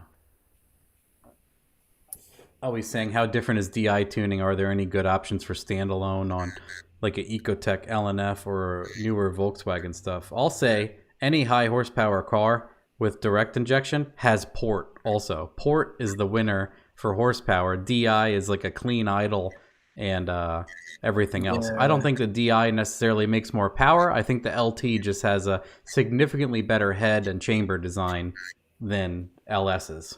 They flow a lot, but in terms of DI, I've been helping Michael with they're doing a BMW with an LT4, and they're using Holly, but I think it has some other issues. So I really can't comment on what standalone to do or what point to change to a standalone. But honestly, I would use port injection if you're trying to do something serious. So much simpler. Yeah, you're going to break your bank trying to get DI stuff to make that much power. Yeah, you're going to spend about $10,000 in instead of 1,000. Yeah, and the pump and the injectors and all this crap. Oh, so people always ask this, Matt. Why do you hate S10 so much? It's 90% the car's owners, not the owners. Yeah, every time I get an S10, generally it's a hack Jesus job. Christ, yeah, it's a hack job. You're like, this is going to spit the drive shaft on the second hit. Everybody wear your cup today. Stand in front or behind, not alongside. What is like one of your pet peeves when you get a customer, when you tune or? The minute I hit the brake, they rush the fucking... I have the steps and the computer under the steps, and they have to like run in there. I just hit people with the door of their own car. I hate when they bring like the whole family. Oh yeah, I tell people, I'm like, if you do that, I'm gonna close the door and tell you 2 of you can be in here, like 2 of you with tools. I hate that shit. Yeah, like they're messaging their friends, and more people start showing up. I'm like, everyone has to go, or or I'm gonna knock you off the dyno. Like I'm just gonna pop the straps. I really hate that. This is a dyno tuning session, not a fucking concert event. Yeah. Show them your Snapchat later. Yeah, S10s are just, man, they're just, so many people put them together so damn bad, and their attitudes are shit. A lot of S10 owners, they think the car is great. It's a pile of trash. most the engine bay is so small. The steering rack is so god awful. There's no room in the wheel wells. The rear ends suck. No one upgrades them. The wiring is garbage. No one does a good job. Nothing fits, so people make stuff fit. The cars don't. They run hot. They boil over. They make shit power. They're always burning the plug wires because they have an awful hot side. They smash everything into 90-degree bends because nothing fits again. Their intercooler is lackluster because there's no front end room. I mean, what else can I add to that? No, everything you can think of is 90% of the owners. That's why I hate when someone's like, I got an S10. I'm like, send me pictures. Trash. I'm like, yeah, this thing's a piece of shit. Okay, I don't want to see this. Tuning is not a spectator sport, ? I mean, that's a joke, but people bring a lot of people sometimes. A lot of people. I'm talking about 10 people, 10 individual persons. Yeah, I had some people show up where they're like cracking over a cooler of beers, and I'm like, guys, this is not a fucking Eagles football game. No, yeah, I believe it. and then their buddies are like, man, it should make about 100 more. Man, shut the fuck up. Yeah. Where's your shit? Yeah, G8 people are the same. This guy said, you think S10s are bad? You ever deal with G8, GTO, SS, Caprice, PPV? Yeah, I've had so many where they have Holden badges all over them. I had a guy recently, I hate to throw him under the bus, but his license plate was Holden on. Holden on. And this guy, the estimator for the paving company hooked up with him somehow to make horsepower hits earlier in the day, and he didn't tell me, and it was a Sunday morning where I had people coming on. I'm like, okay, let's put this thing on. It's a LSA G8 with Holden badges all over it. I don't even know what it was. It had Holden badges fucking everywhere. Who cares what it is at that point? And that's the guy that I told you about where someone tuned it 6 months ago, and he changed the engine, blower, throttle body, and it was lean as hell. Shit. And he didn't realize, and he didn't care. But that guy was real cocky and a douchebag. I was like, hey, what's all on this and what are we going to make? Oh, I'm going to make 1,000. Oh, man. I'm like, okay, what's done? He's like, it's got a full Joker port, 416. I'm like, how much are you going to spray? You're like, huh? He's like, I don't fucking use nitrous. I'm like, okay, well, you're going to make like 770. If it's a good day, you're going to make a little over 8. So you better have brought like 200 shot to clear 1,000. Yep. He's like, no way, blah, and he was being such a douche. First hit, 776. I get this. I get the same. I respond to them the same way. They're like, yeah, you're not gonna make 1,000. I'm like, I'm not trying to be a dickhead, bud, but you're gonna be pretty fucking disappointed when this makes 200 horsepower less, and you're gonna hate everybody. When in fact, that's really fucking good. It's good. Yeah, it's really good. It's a 1.9 liter blower on a fucking like 6.6 liter. Yeah. Jesus, dude, chill the fuck out. And then I'm like, what you did was made your engine bigger, and your blower is the same size. Yeah, you're outflowing the blower at that point. Yeah, I'm like, you're fucking dumb. Like, you should have bought a Whipple 2.9 Gen 3 and make like 1,100 and never be able to drive this thing. Yeah, for sure. Yeah, so that was that guy. And then what they did then is they iced the blower, drained half of his tank, which had like bright gold. It had like the bright pink coolant in it. They drained all that, and then they iced the shit out of it. And he's like, where do I put this coolant? I'm like, I don't fucking know. What, dude? Like, why did you bring all this coolant if you're going to ice down? And then he's like, well, how do I get the coolant? I'm like, it's fucking 75 degrees today, dude. Stop being such an idiot. So heartbroken. Yeah. Anyway. And, it made, after icing the blower, icing the tank, everything, and then I let it idle to ice everything, because a lot of people don't know that, like, if it's air to water, you got to let it chill. You can't hit it right away. It's got to fucking freeze down. So I wait till IAT drops pretty far down, and then I smack it, and I made 818. Wow. Yep. Anyway. Those guys are bad. They're all, that's what the expectation is lost somehow with these guys. I don't know if the blower jokers told him that it would make 1,000. That's 100% false advertisement. There's no fucking way that blower is going to do that. And he said max effort a lot, so I was like, this guy's a douche. Yeah, the max effort setup. Max effort. Anybody that says max effort is 200 horsepower less than they thought. You ever done like any Coyote stuff, boosted? No, I love those. Like, they're cool as hell. I've dynoed a bunch, but I don't know. all the strategies for the later model Ford, and I don't care to know. It's too complex. I don't care. I'll do Holley. I've done turbo 2-valve and 4 valves, but not Coyote, like the modular. I've done 2 valves and 3 valves. And I'll only touch them if they're Holley. I don't have any SCT software, hardware, nothing. I don't care to touch them. You haven't gotten messaged by the EPA or anything like that? No, nope. I don't have a shop or anything, so I don't know. I'm not challenging them, but I don't know how they would ever. But I mean, since you're pretty popular and you're, I mean, you know, doing stuff with the ECU, you know, I don't know, you know, got a letter or something from them? Nope. People were asking us to talk about EPA, so you could chime in on that if you want. Oh, I haven't gotten hit by them or anything like that. I'm just, let's see.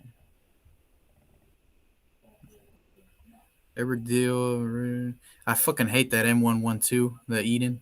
Yeah. Or what is it? I hate that shit. It's too small. Everybody's putting a blower that's too. It's like putting a small turbo on. It's just a heat pump. They think they're gonna make 600. Fuck. Lackluster. What's that called? Broken Dreams Boulevard. I did sign the RPM Act. The guy, Global Media, is asking me to. Yeah, we already did that, man. What direction should I look for a converter in a 6.0 and talk to a converter guy that's worth a salt, because gear ratio, weight, expectation, horsepower, it's a lot to dial it. Like you've said and I've said, over the years, all I've learned is turbine and converter. Yep. Everything else is doesn't really matter. That's all it is, really. And then there's little knick-knack stuff that once you're trying to reach a certain point that you need to do, but for 95% of people, they want to make 900,000 as turbine and a converter. That's it. My buddy Arnie Toman is on here. He says, as a PPV owner, I'm feeling triggered. Oh, that's it. Because I talk so much trash on the PPV guys. Oh, he did do ice cream. Everyone's at, not everyone. Someone just asked about ice cream. Mint chocolate chip and pecan. Pistachio. I was so close. So it's a waste of time on a homemade adapter for a 500 horsepower 5.3? For what? I don't know. Oh, yeah, that Eden, it's trash. Oh, absolutely. Trash. What a joke. Buy a bolt-on 5.3 blower. Like I said, buy the Whipple is a beast. Yeah. That is a Gen 3 2.9? Yeah, I think it is a 2.9. Yeah. It's a monster. It makes like 1,100 on Coyote cars. Yep. That's like one of the best performing blowers, because people think a blower is expensive, but those kits, they come with like a crank pinning tool, a water pump, a heat exchanger, hoses. It comes, and then it fits. It's supposed to fit. And then the blower has a giant pulley on it because it's meant to be turned up. Yeah. So like you're not spinning. Like I did a Magnuson kit on my G8. It was incredible. And I thought it was a little expensive, but it was like $6,500, and now it's only $5,900. And I'm like, what a deal! Yeah, once you get down to it and actually install it, you're like, man, it comes with everything. Because people are like, LSA. I'm like, dude, try to build an LSA now. Yeah, it's expensive. And then, I mean, I had to buy $337 fuel rails for the blower. Oh, shit, it didn't come with it? No. And then I had to buy like a gasket for the intercooler. You have to buy so much little shit. You got to reinforce the brick. Yeah, and then all of a sudden, you know, you have 600 horsepower blower car, and you're like, whoa, the Whipple will go like 4 digits. It'll actually do it. Yep. So you'll be spending money on a Joker's port and a 102 millimeter throttle, and you'll have shit drivability, and it'll throw drive-by-wire codes, and it'll all that awesome stuff, when you could just buy a Whipple immediately for $2,000, have all the blower ahead of time, and have no headaches. Yep, and it's said and done. Kenny Bell. Kenny Bell was huge, in my opinion, for the 03, 04 Cobra. Yeah. I don't think they're... And then here's what I learned is everybody with a Kenny Bell would go slower than people with the stock blower. And one of my friends went like 1080s with a stock blower 6-speed car, and people with a Whipple couldn't get out of their own way. They're going 12s because they're just spinning their balls and they can't drive. Kong for the win. No, Kong has that cool-ass 2650. Yeah, the 2650 is definitely a beast. Yeah, that's incredible. That's such a great idea, that Stealth 26. Other than it has a giant laser-etched or CNC cut Kong and a gorilla on the throttle behind gorilla, whatever it is. Yeah, Ken Bell is a boomer thing at this point, in my opinion. Yeah, definitely. They're not that great. The blower technology is not good. Yeah, 0304 Cobra is why I see Eaton's cheap. I mean, a maxed out '03 Cobra stock blower car made like 474 on my dyno. Completely pulleyed to like 21 pounds on race gas, balls in, made 470. And that's like a bolt-on LS3 number. Yeah, it is. That's what people aren't getting. What's the wildest NA motor you've ever built? I mean, ever tuned, actually, not built. I wish I had done some cooler stuff, but I haven't tuned. I had a C6Z make 555 and another one make 596, but I just did horsepower pulls for them. Ah, okay. Yeah, and I've done. We've done like 670, 660 on some 7.0 stuff. Wow. I know there's some guys making, I think, 700 now. Yeah, that's crazy. And with the hub dynos. Yeah, hubs at the hubs. But a lot of my I've done so many of those TSP 408s that make 5 on pump gas. Absurd. So good. Like stock 317 or some garbage ass heads, 500, like all day. Ridiculous. I'm always afraid when I floor those C6Zs that they're just going to spit apart. The valve drops. They just scare me. Even when they're all done, I'm like, I don't fucking touch that. I don't want to. Oh, he's asking if I ever played with a Trackhawk. Nope. No. I don't tune. Oh, actually, no, I didn't. You ever get a stroker car and you're like, I don't think it's gonna make 500. No, not with the TSPs, but any homemade or their friend built it. Like a local built, somebody local built it. Nope, they don't do it. And they come in and like, yeah, I think it's gonna make like 550, 600, and I'm like, man, I think it's gonna make 470. I did that Thompson Motorsports 427 aftermarket block, Frankenstein heads, big ass fast intake, like a 102 something insane, made 476. Fuck. I was like, man, you're out $15,000. Fuck. I'm like a stock-headed 408 from TSP would have smacked down 520. I'm probably 87. It seems like sometimes I hate tuning those combinations because generally you get blamed, Yeah, they're like, oh, well, because then they call and they're like, your motor didn't make any power, and they're like, Thompson was like, I want to see data logs and a tune file, and I handed it all to him, and I didn't hear anything back. I'm like, oh, yeah, that must mean that yeah, I mean, there was nothing you could find. Fair, right? I gave him logs from like a 12 to a 26 degree sweep, and then from like an 18 to a 30, and from everything in between, and 11.8, 12.8, 13.8 air fuel. I was like, I don't know what's wrong with this thing. I one of the blasts, it was like above 13. I just stayed in it. It made less power. I'm like, what a hunk of garbage this is.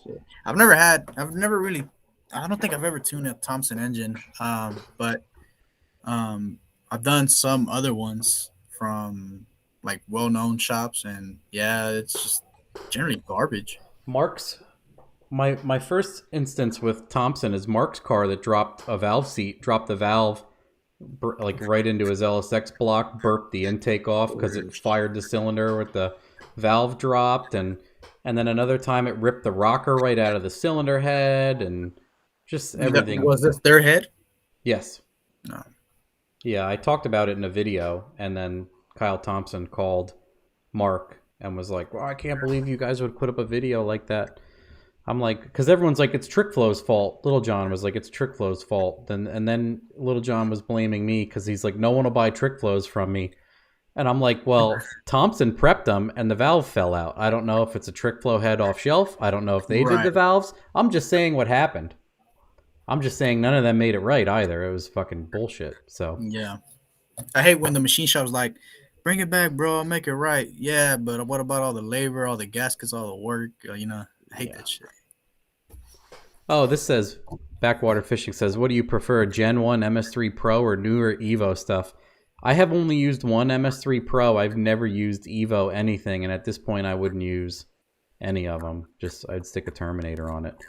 And if you have all that stuff, sell it and buy a Terminator. Just if you have to ask that question, you shouldn't even be using them. I hate the software and everything now. It's just gotten progressively worse. I couldn't tell you how many times I've done firmware upgrades and then the car like misfires and then whatever else, and sync issues. And I had an MS3 Pro car which was supposed to have a bass tune and it barely ran at all. It took me so long to diagnose it, to get it running. I was so far off of what it, like the VE table looked like garbage, and then I adjusted the required fuel to try to get it roped back in. It didn't matter. Like, it wouldn't start. It just, trash. I was like, oh my God, I wish this, if this was a Holly car, I could load a bass tune with the handheld. My first hit would make 650. Yep. So tired of it. Just the, it's exhausting to try to take care of the vehicle at that point. Yeah, it's hard to not actually tune, but set up like the strategy. It's just annoying. It's nice when you get like 4 hits in, you're making the power, and then you can set up like I do the boost by mile an hour, the safeties, all that. Yeah, the PID loops for closed loop boost. I mean, it sucks with the Terminator because they implemented Dome on a budget ECU, which all of us are like, what the F? Yeah, y'all don't run, CO2 or compressor. You took a budget ECU and you gave these assholes fucking CO2 Dome-based control.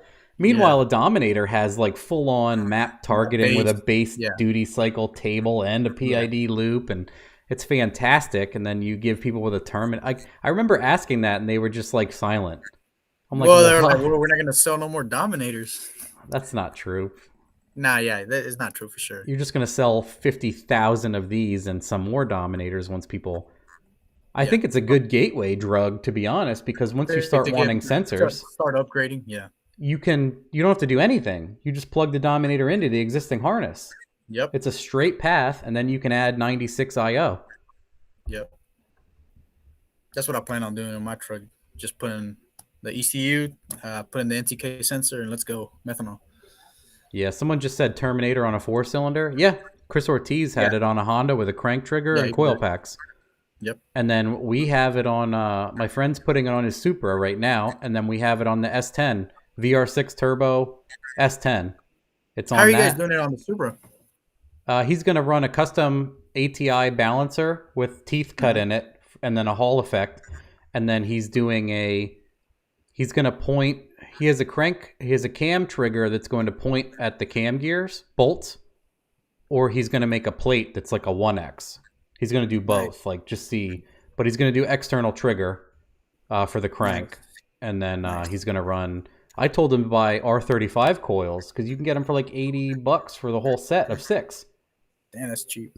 And some people even sell for 2Js a plate. The LS.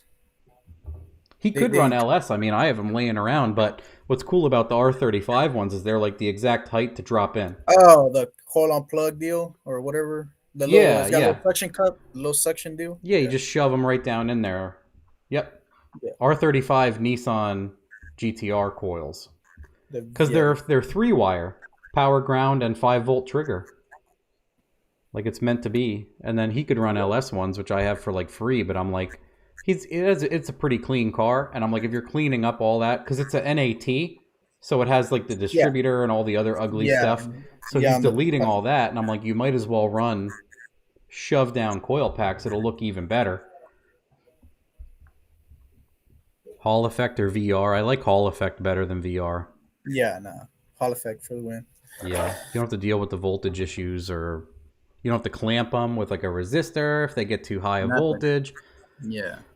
Smallest motor you've ever tuned with a standalone. I put a micro squirt on my Honda Grom when it came out. Because tuning software sucked for the Grom. So I put a micro squirt. What? Oh, I thought it was gonna be that Busa engine, but no, never mind. You didn't. You're doing it. I did it on a micro squirt, or a Grom, which is like 125 cc if I remember. And I made 1 extra horsepower tuning it. I did fuel and spark. I did a LS1 coil, and then what I did is I wired the clutch switch in for a 2-step, so you could wide open shift it. Because if it was at a high RPM and you would clutch it, it would draw it down. So you could be wide open and then preload the gear shifter and fan the clutch, and it would go right in. And then you could launch it too, go off a 2-step because the clutch switch was in. The handle, And I was going to do a flex fuel sensor and all sorts of other stuff, but I didn't do that. But 125 cc, fuel injected, LS1 coiled, What Uh, timing did you end up running on that thing? uh, I have the base tune and everything. I think it took 25 up top when oil temp was good because I ran the coolant temp sensor as oil temp sensor. But Gotcha. when it got hotter, I had to take it out.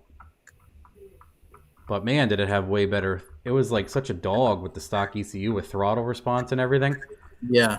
I think I have videos of me doing all of that. And I have a spreadsheet you can download for the pin numbers to correspond with the micro. To I put it, gave yeah. all that away. Nice. I did that. Man, I can't even remember when I did that. 2014. I have videos of me starting it, like hitting the rev limiter and stuff. And then after 8,000, it would run out of resolution on the. It would make too much voltage, so I had to put like a 10K on it to. Yeah. It would over rev the stupid VR sensor, and the ECU would see too much voltage, and it would blank out and just backfire. Loose sync. Oh, batch or sequential? Obviously sequential. Sequential. But I've done 1,500 wheel on batch, so don't knock it. Oh yeah, I mean it's all possible, right? Yeah.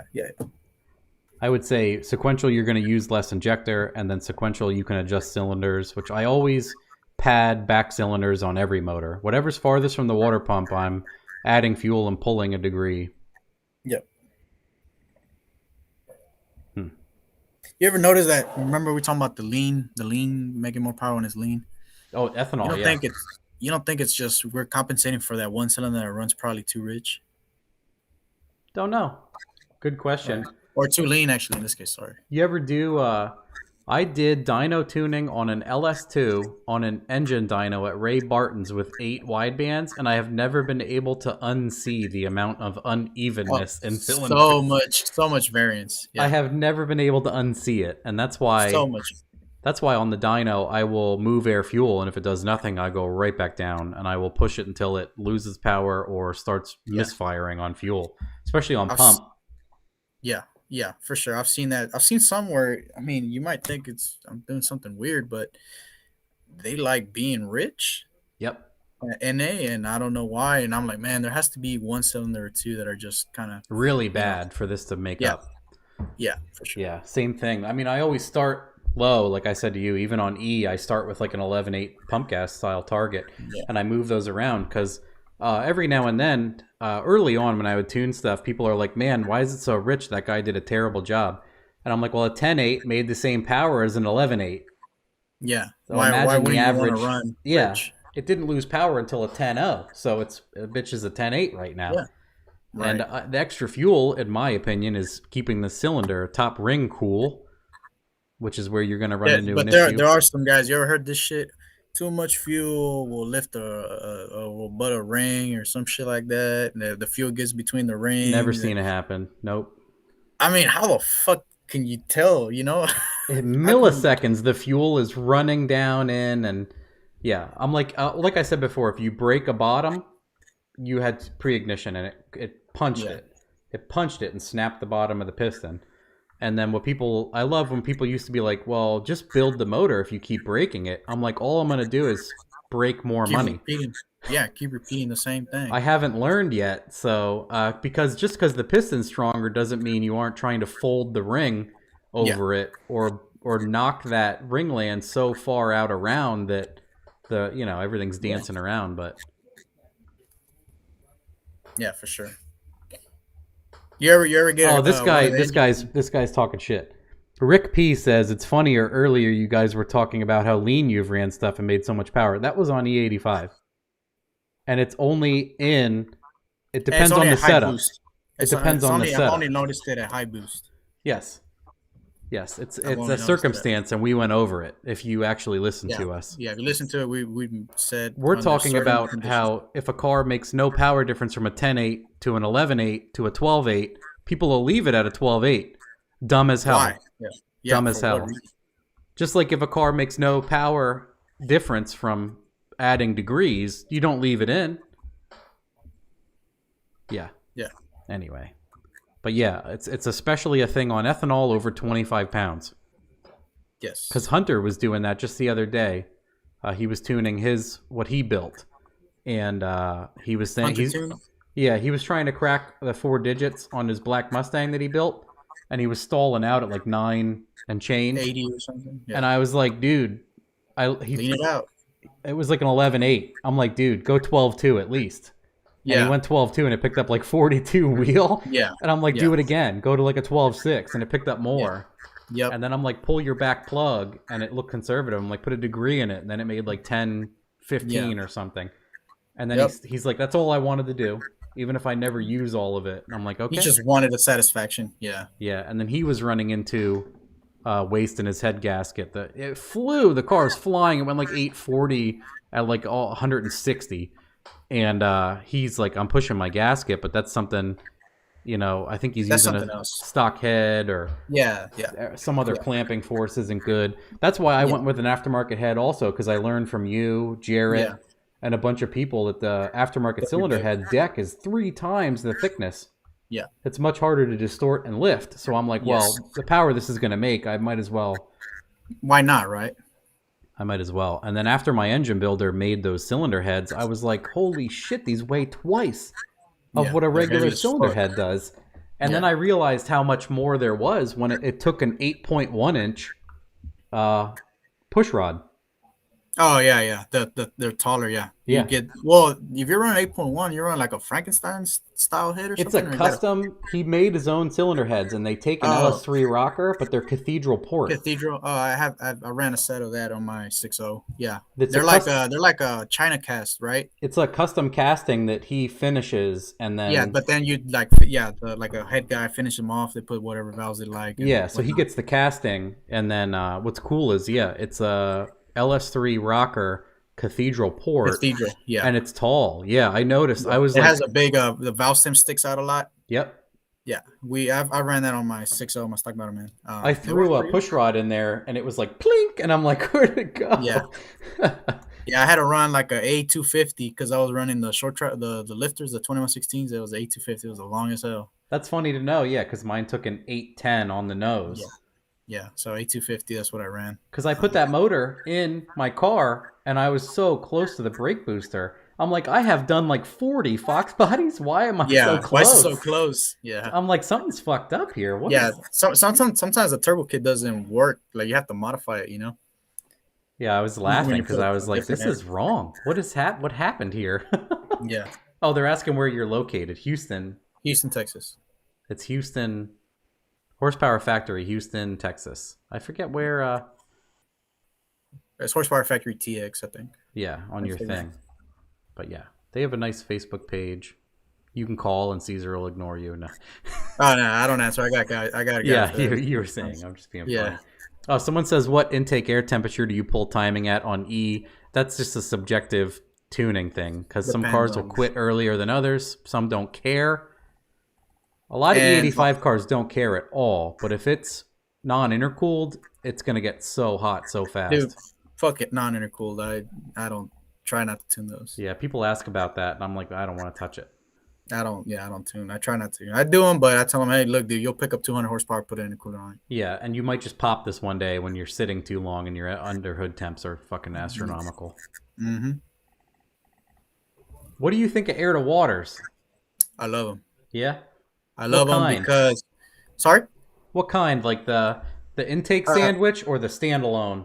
I love the standalone one, like the frozen or, those units. Okay. I noticed the cars are more consistent. I noticed in general, the LS just likes it hates heat, period. I mean, I'm sure it's with a lot of engines, but I don't know. It seems like the LS is very temperamental to heat. It just likes being cold. It likes expansion tanks. It likes the air being, very, very cold. And running air to water, I find things very consistent. I find it running the same times, no matter the weather. Or in this case, I mean, here in Houston, one day it's cold, one day it's hot, and it's pretty awesome because you know what the car's gonna do if you have a money run or whatever it may be. It keeps the tune-up consistent. That makes sense. I don't particularly like them. I like air to airs because I'm like all about street car. And you never have to touch. You don't have to drain it and fill it with ice. Yeah. And everything else, you're blowing through ice. I can understand if someone's more race car oriented. I feel like the sandwich suck. I like the sandwich, but only like the big It single has to be fins. huge, yeah. Yes. Because there's a bunch of, even one of my friends ran one of them, and it was supposed to be good. It would just instantly be so fucking hot. I'm like, dude, a 5-inch intercooler would be better than this. No, yeah, yeah, for sure. It depends on the application. Now, don't get me wrong. 9 out of 10, it's gonna be air to air setup. Yeah, And I I wish, can understand like you're saying, like the big V setup, yeah, external passing through that always work better. The core yeah, can be so much larger without it yeah, trying to fit an intake. yeah. Like, Right, yeah. So it in terms of like, I'm talking about dedicated race car stuff. Then yeah, I like it. I like to use that instead of a air to air, especially when people have a race, 2 p.m. or midday or whatever it may be, yeah, and the especially because tune it's up. hotter where you are. I Yeah, live in the Northeast where it does get hot sometimes. Like we'll have a 0 degree winter and then a 105 degree summer. summer. Yeah. But and whenever people are racing, most like fall, it is 50, 60 degrees all day, excellent DA, No, everything yeah, it's else. it's it's stupid hot over here. So if we can keep the temps at least the same, and when I mean the same is close to ambient, Yeah. then it's a great it's great to have that. I've seen a lot of air to water guys be below ambient because Yeah, Cameron at first was running air to water, but then I convinced him to go that 80 millimeter and air to air, and he ran the same times or better. But obviously his temps were amazing with air to water. He had the igloo tank with a bilge pump glued to the bottom and like all that yeah, I simple remember seeing shit. that. It Yeah, I worked remember seeing great. that. Yeah, I And remember then seeing that. we ran into extremely high outlet temps on the turbo anyway, regardless. So then we just sprayed a little bit to keep the I.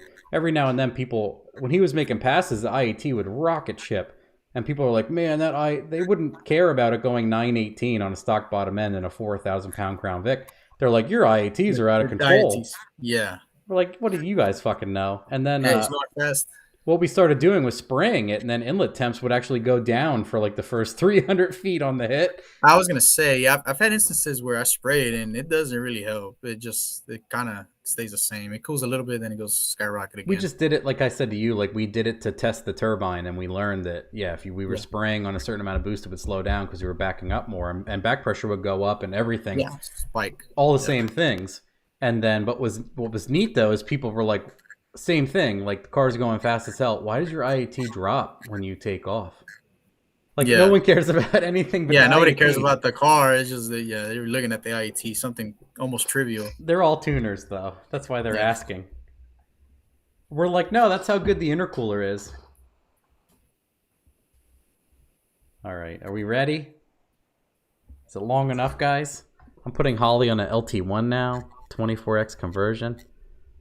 Can't get signal. I've tuned some on stock ECU. They're not too bad.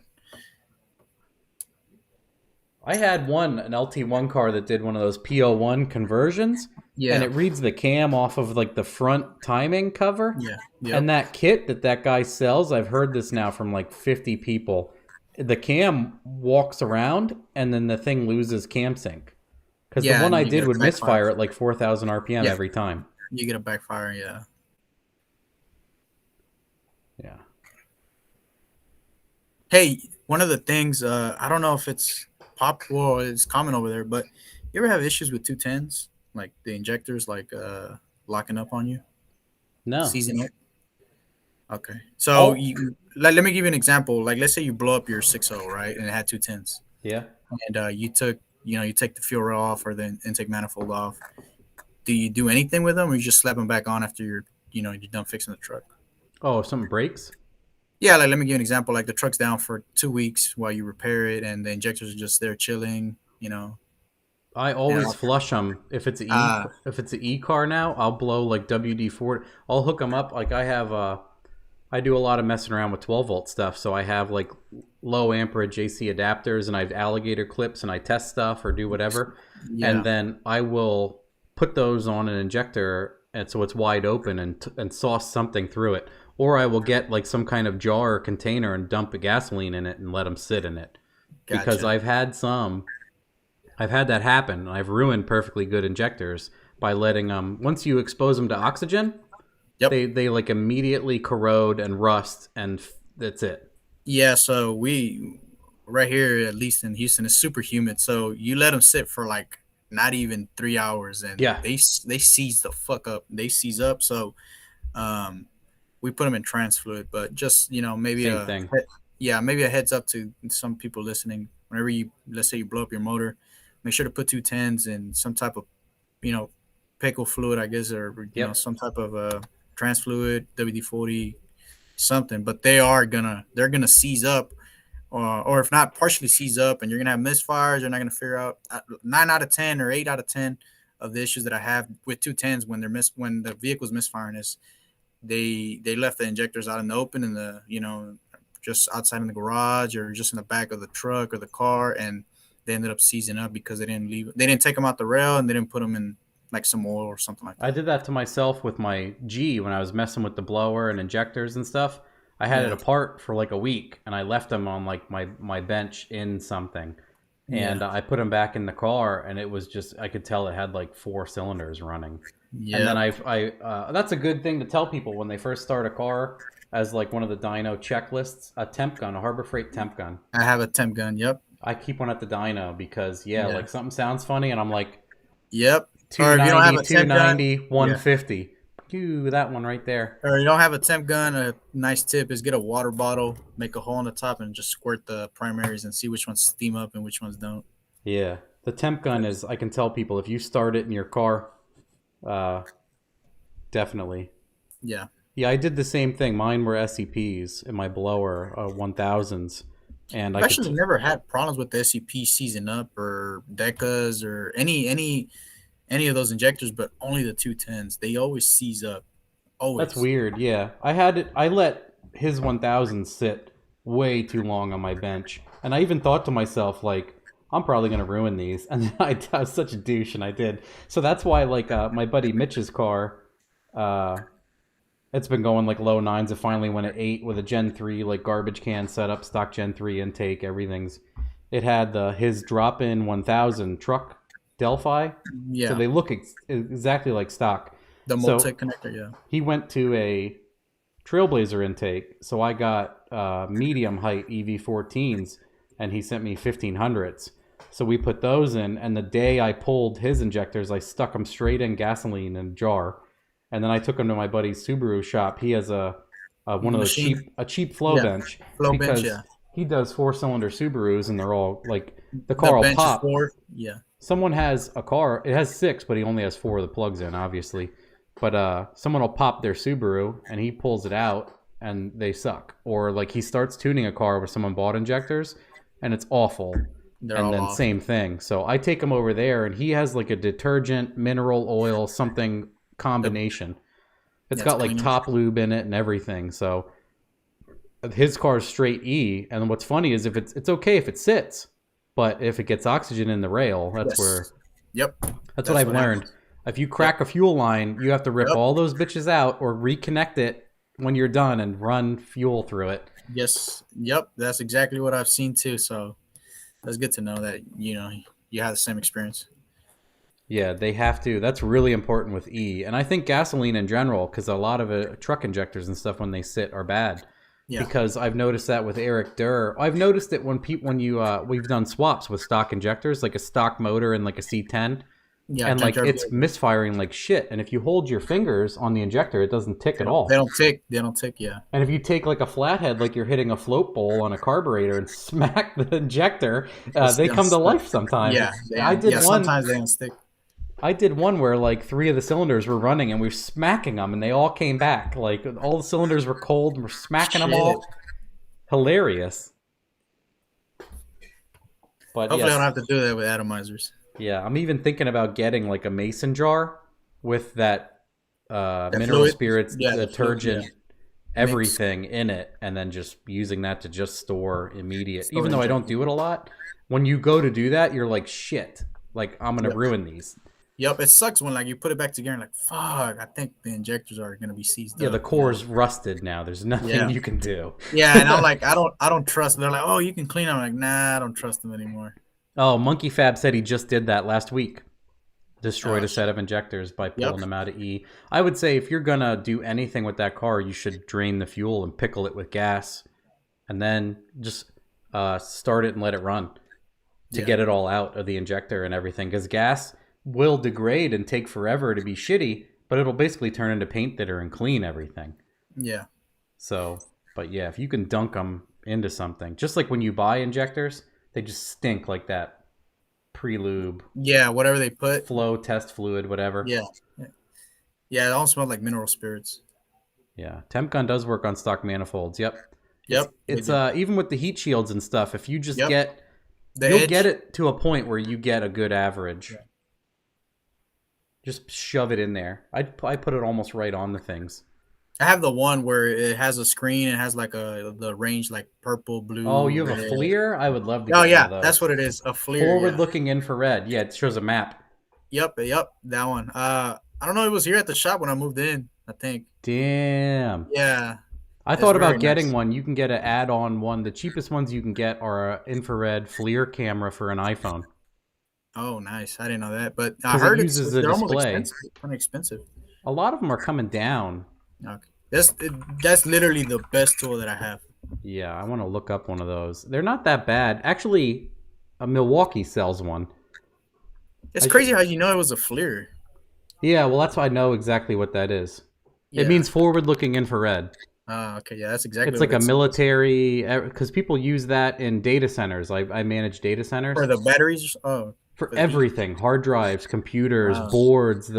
You can tell if a spot in the floor is hot because what they do is they use what's called a crack unit, and it's an air-to-water chiller, like an air-to-water intercooler. So it takes chilled water and it blows it through a giant copper radiator, and it takes hot air from the ceiling tiles above them, chills it into the floor, and then you air conditioning everything from the floor. So you'll have a row of cabinets for servers, and you'll put tiles in the floor that flow air-conditioned air up and towards the servers, so you can change the flow rates for hotter cabinets.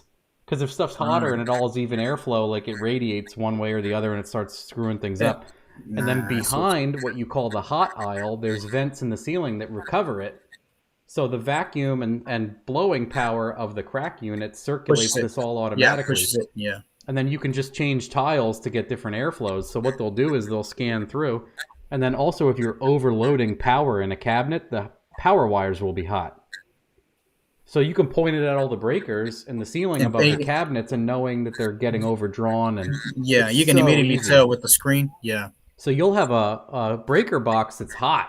Actually, if Eric Durr was on here earlier, I think, Eric Durr used to do this professionally, the injector flow guy that everyone on Sloppy uses. Yeah. He used to be like an electrical troubleshooter, and he would just look through a FLIR and be like, that circuit breaker's 300 degrees. You can figure it out real quick. And then you can find the temperature. It's super hot over here. Like, obviously, that's overdrawing the board, you know. Right.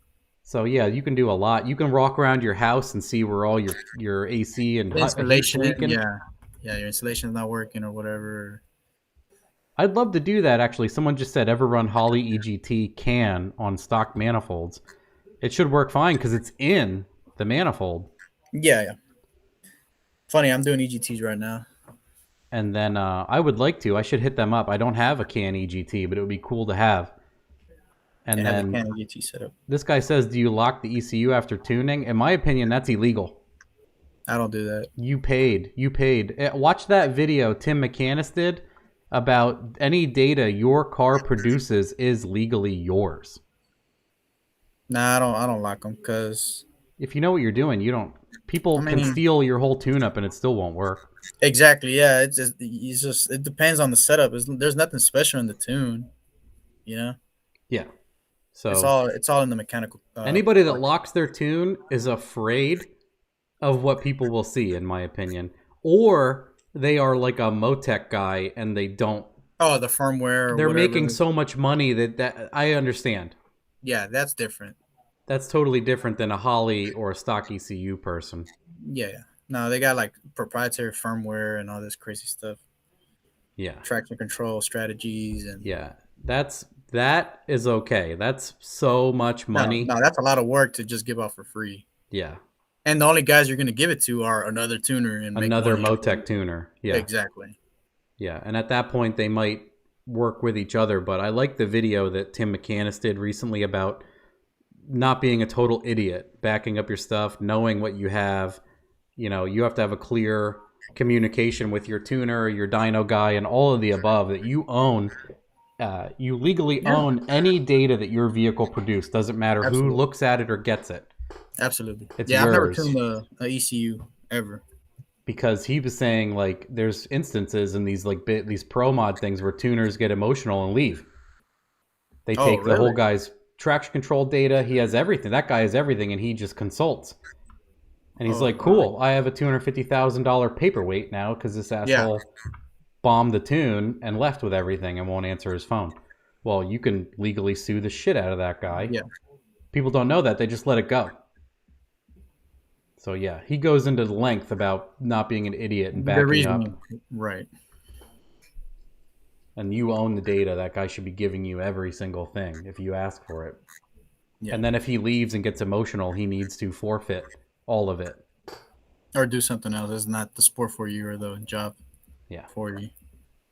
So he's like, you need to have a conversation with somebody ahead of time that you own everything the car produces, and if they get funny. But yeah, anyway, locking stuff is not for a stock ECU or a Terminator. Should not be locked.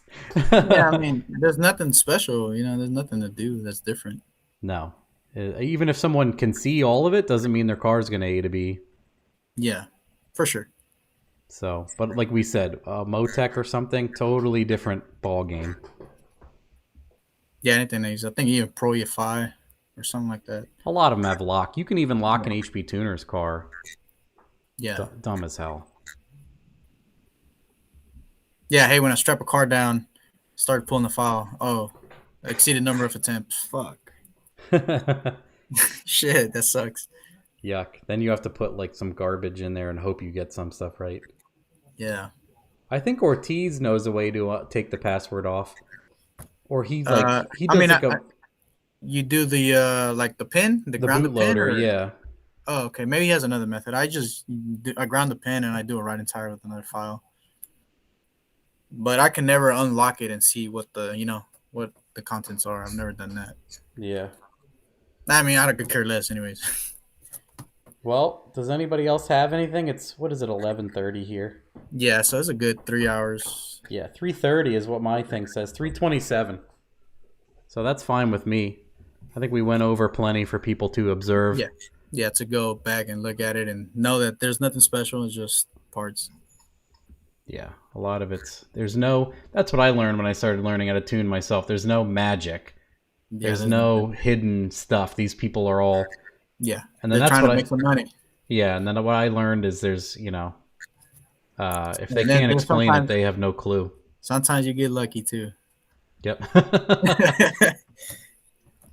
All right, well, thanks for coming on. It was awesome to have you. Thanks, Matt. We'll say thanks to anybody joining in. Thanks to all my crew for working right now while I'm over here chilling in the AC. Thanks to my wife for giving me the time to talk to you, and all the guys who tuned in to listen what we had to say. Yeah, thanks. You've also helped me a bunch in the past, so I gotta say thanks for helping some bullshit guy on the internet when you didn't have to. Glad to hear it, man. Yep. All right, well, I gotta go, man. Yep. See you later. Nice talking to you. Bye. Yep, bye.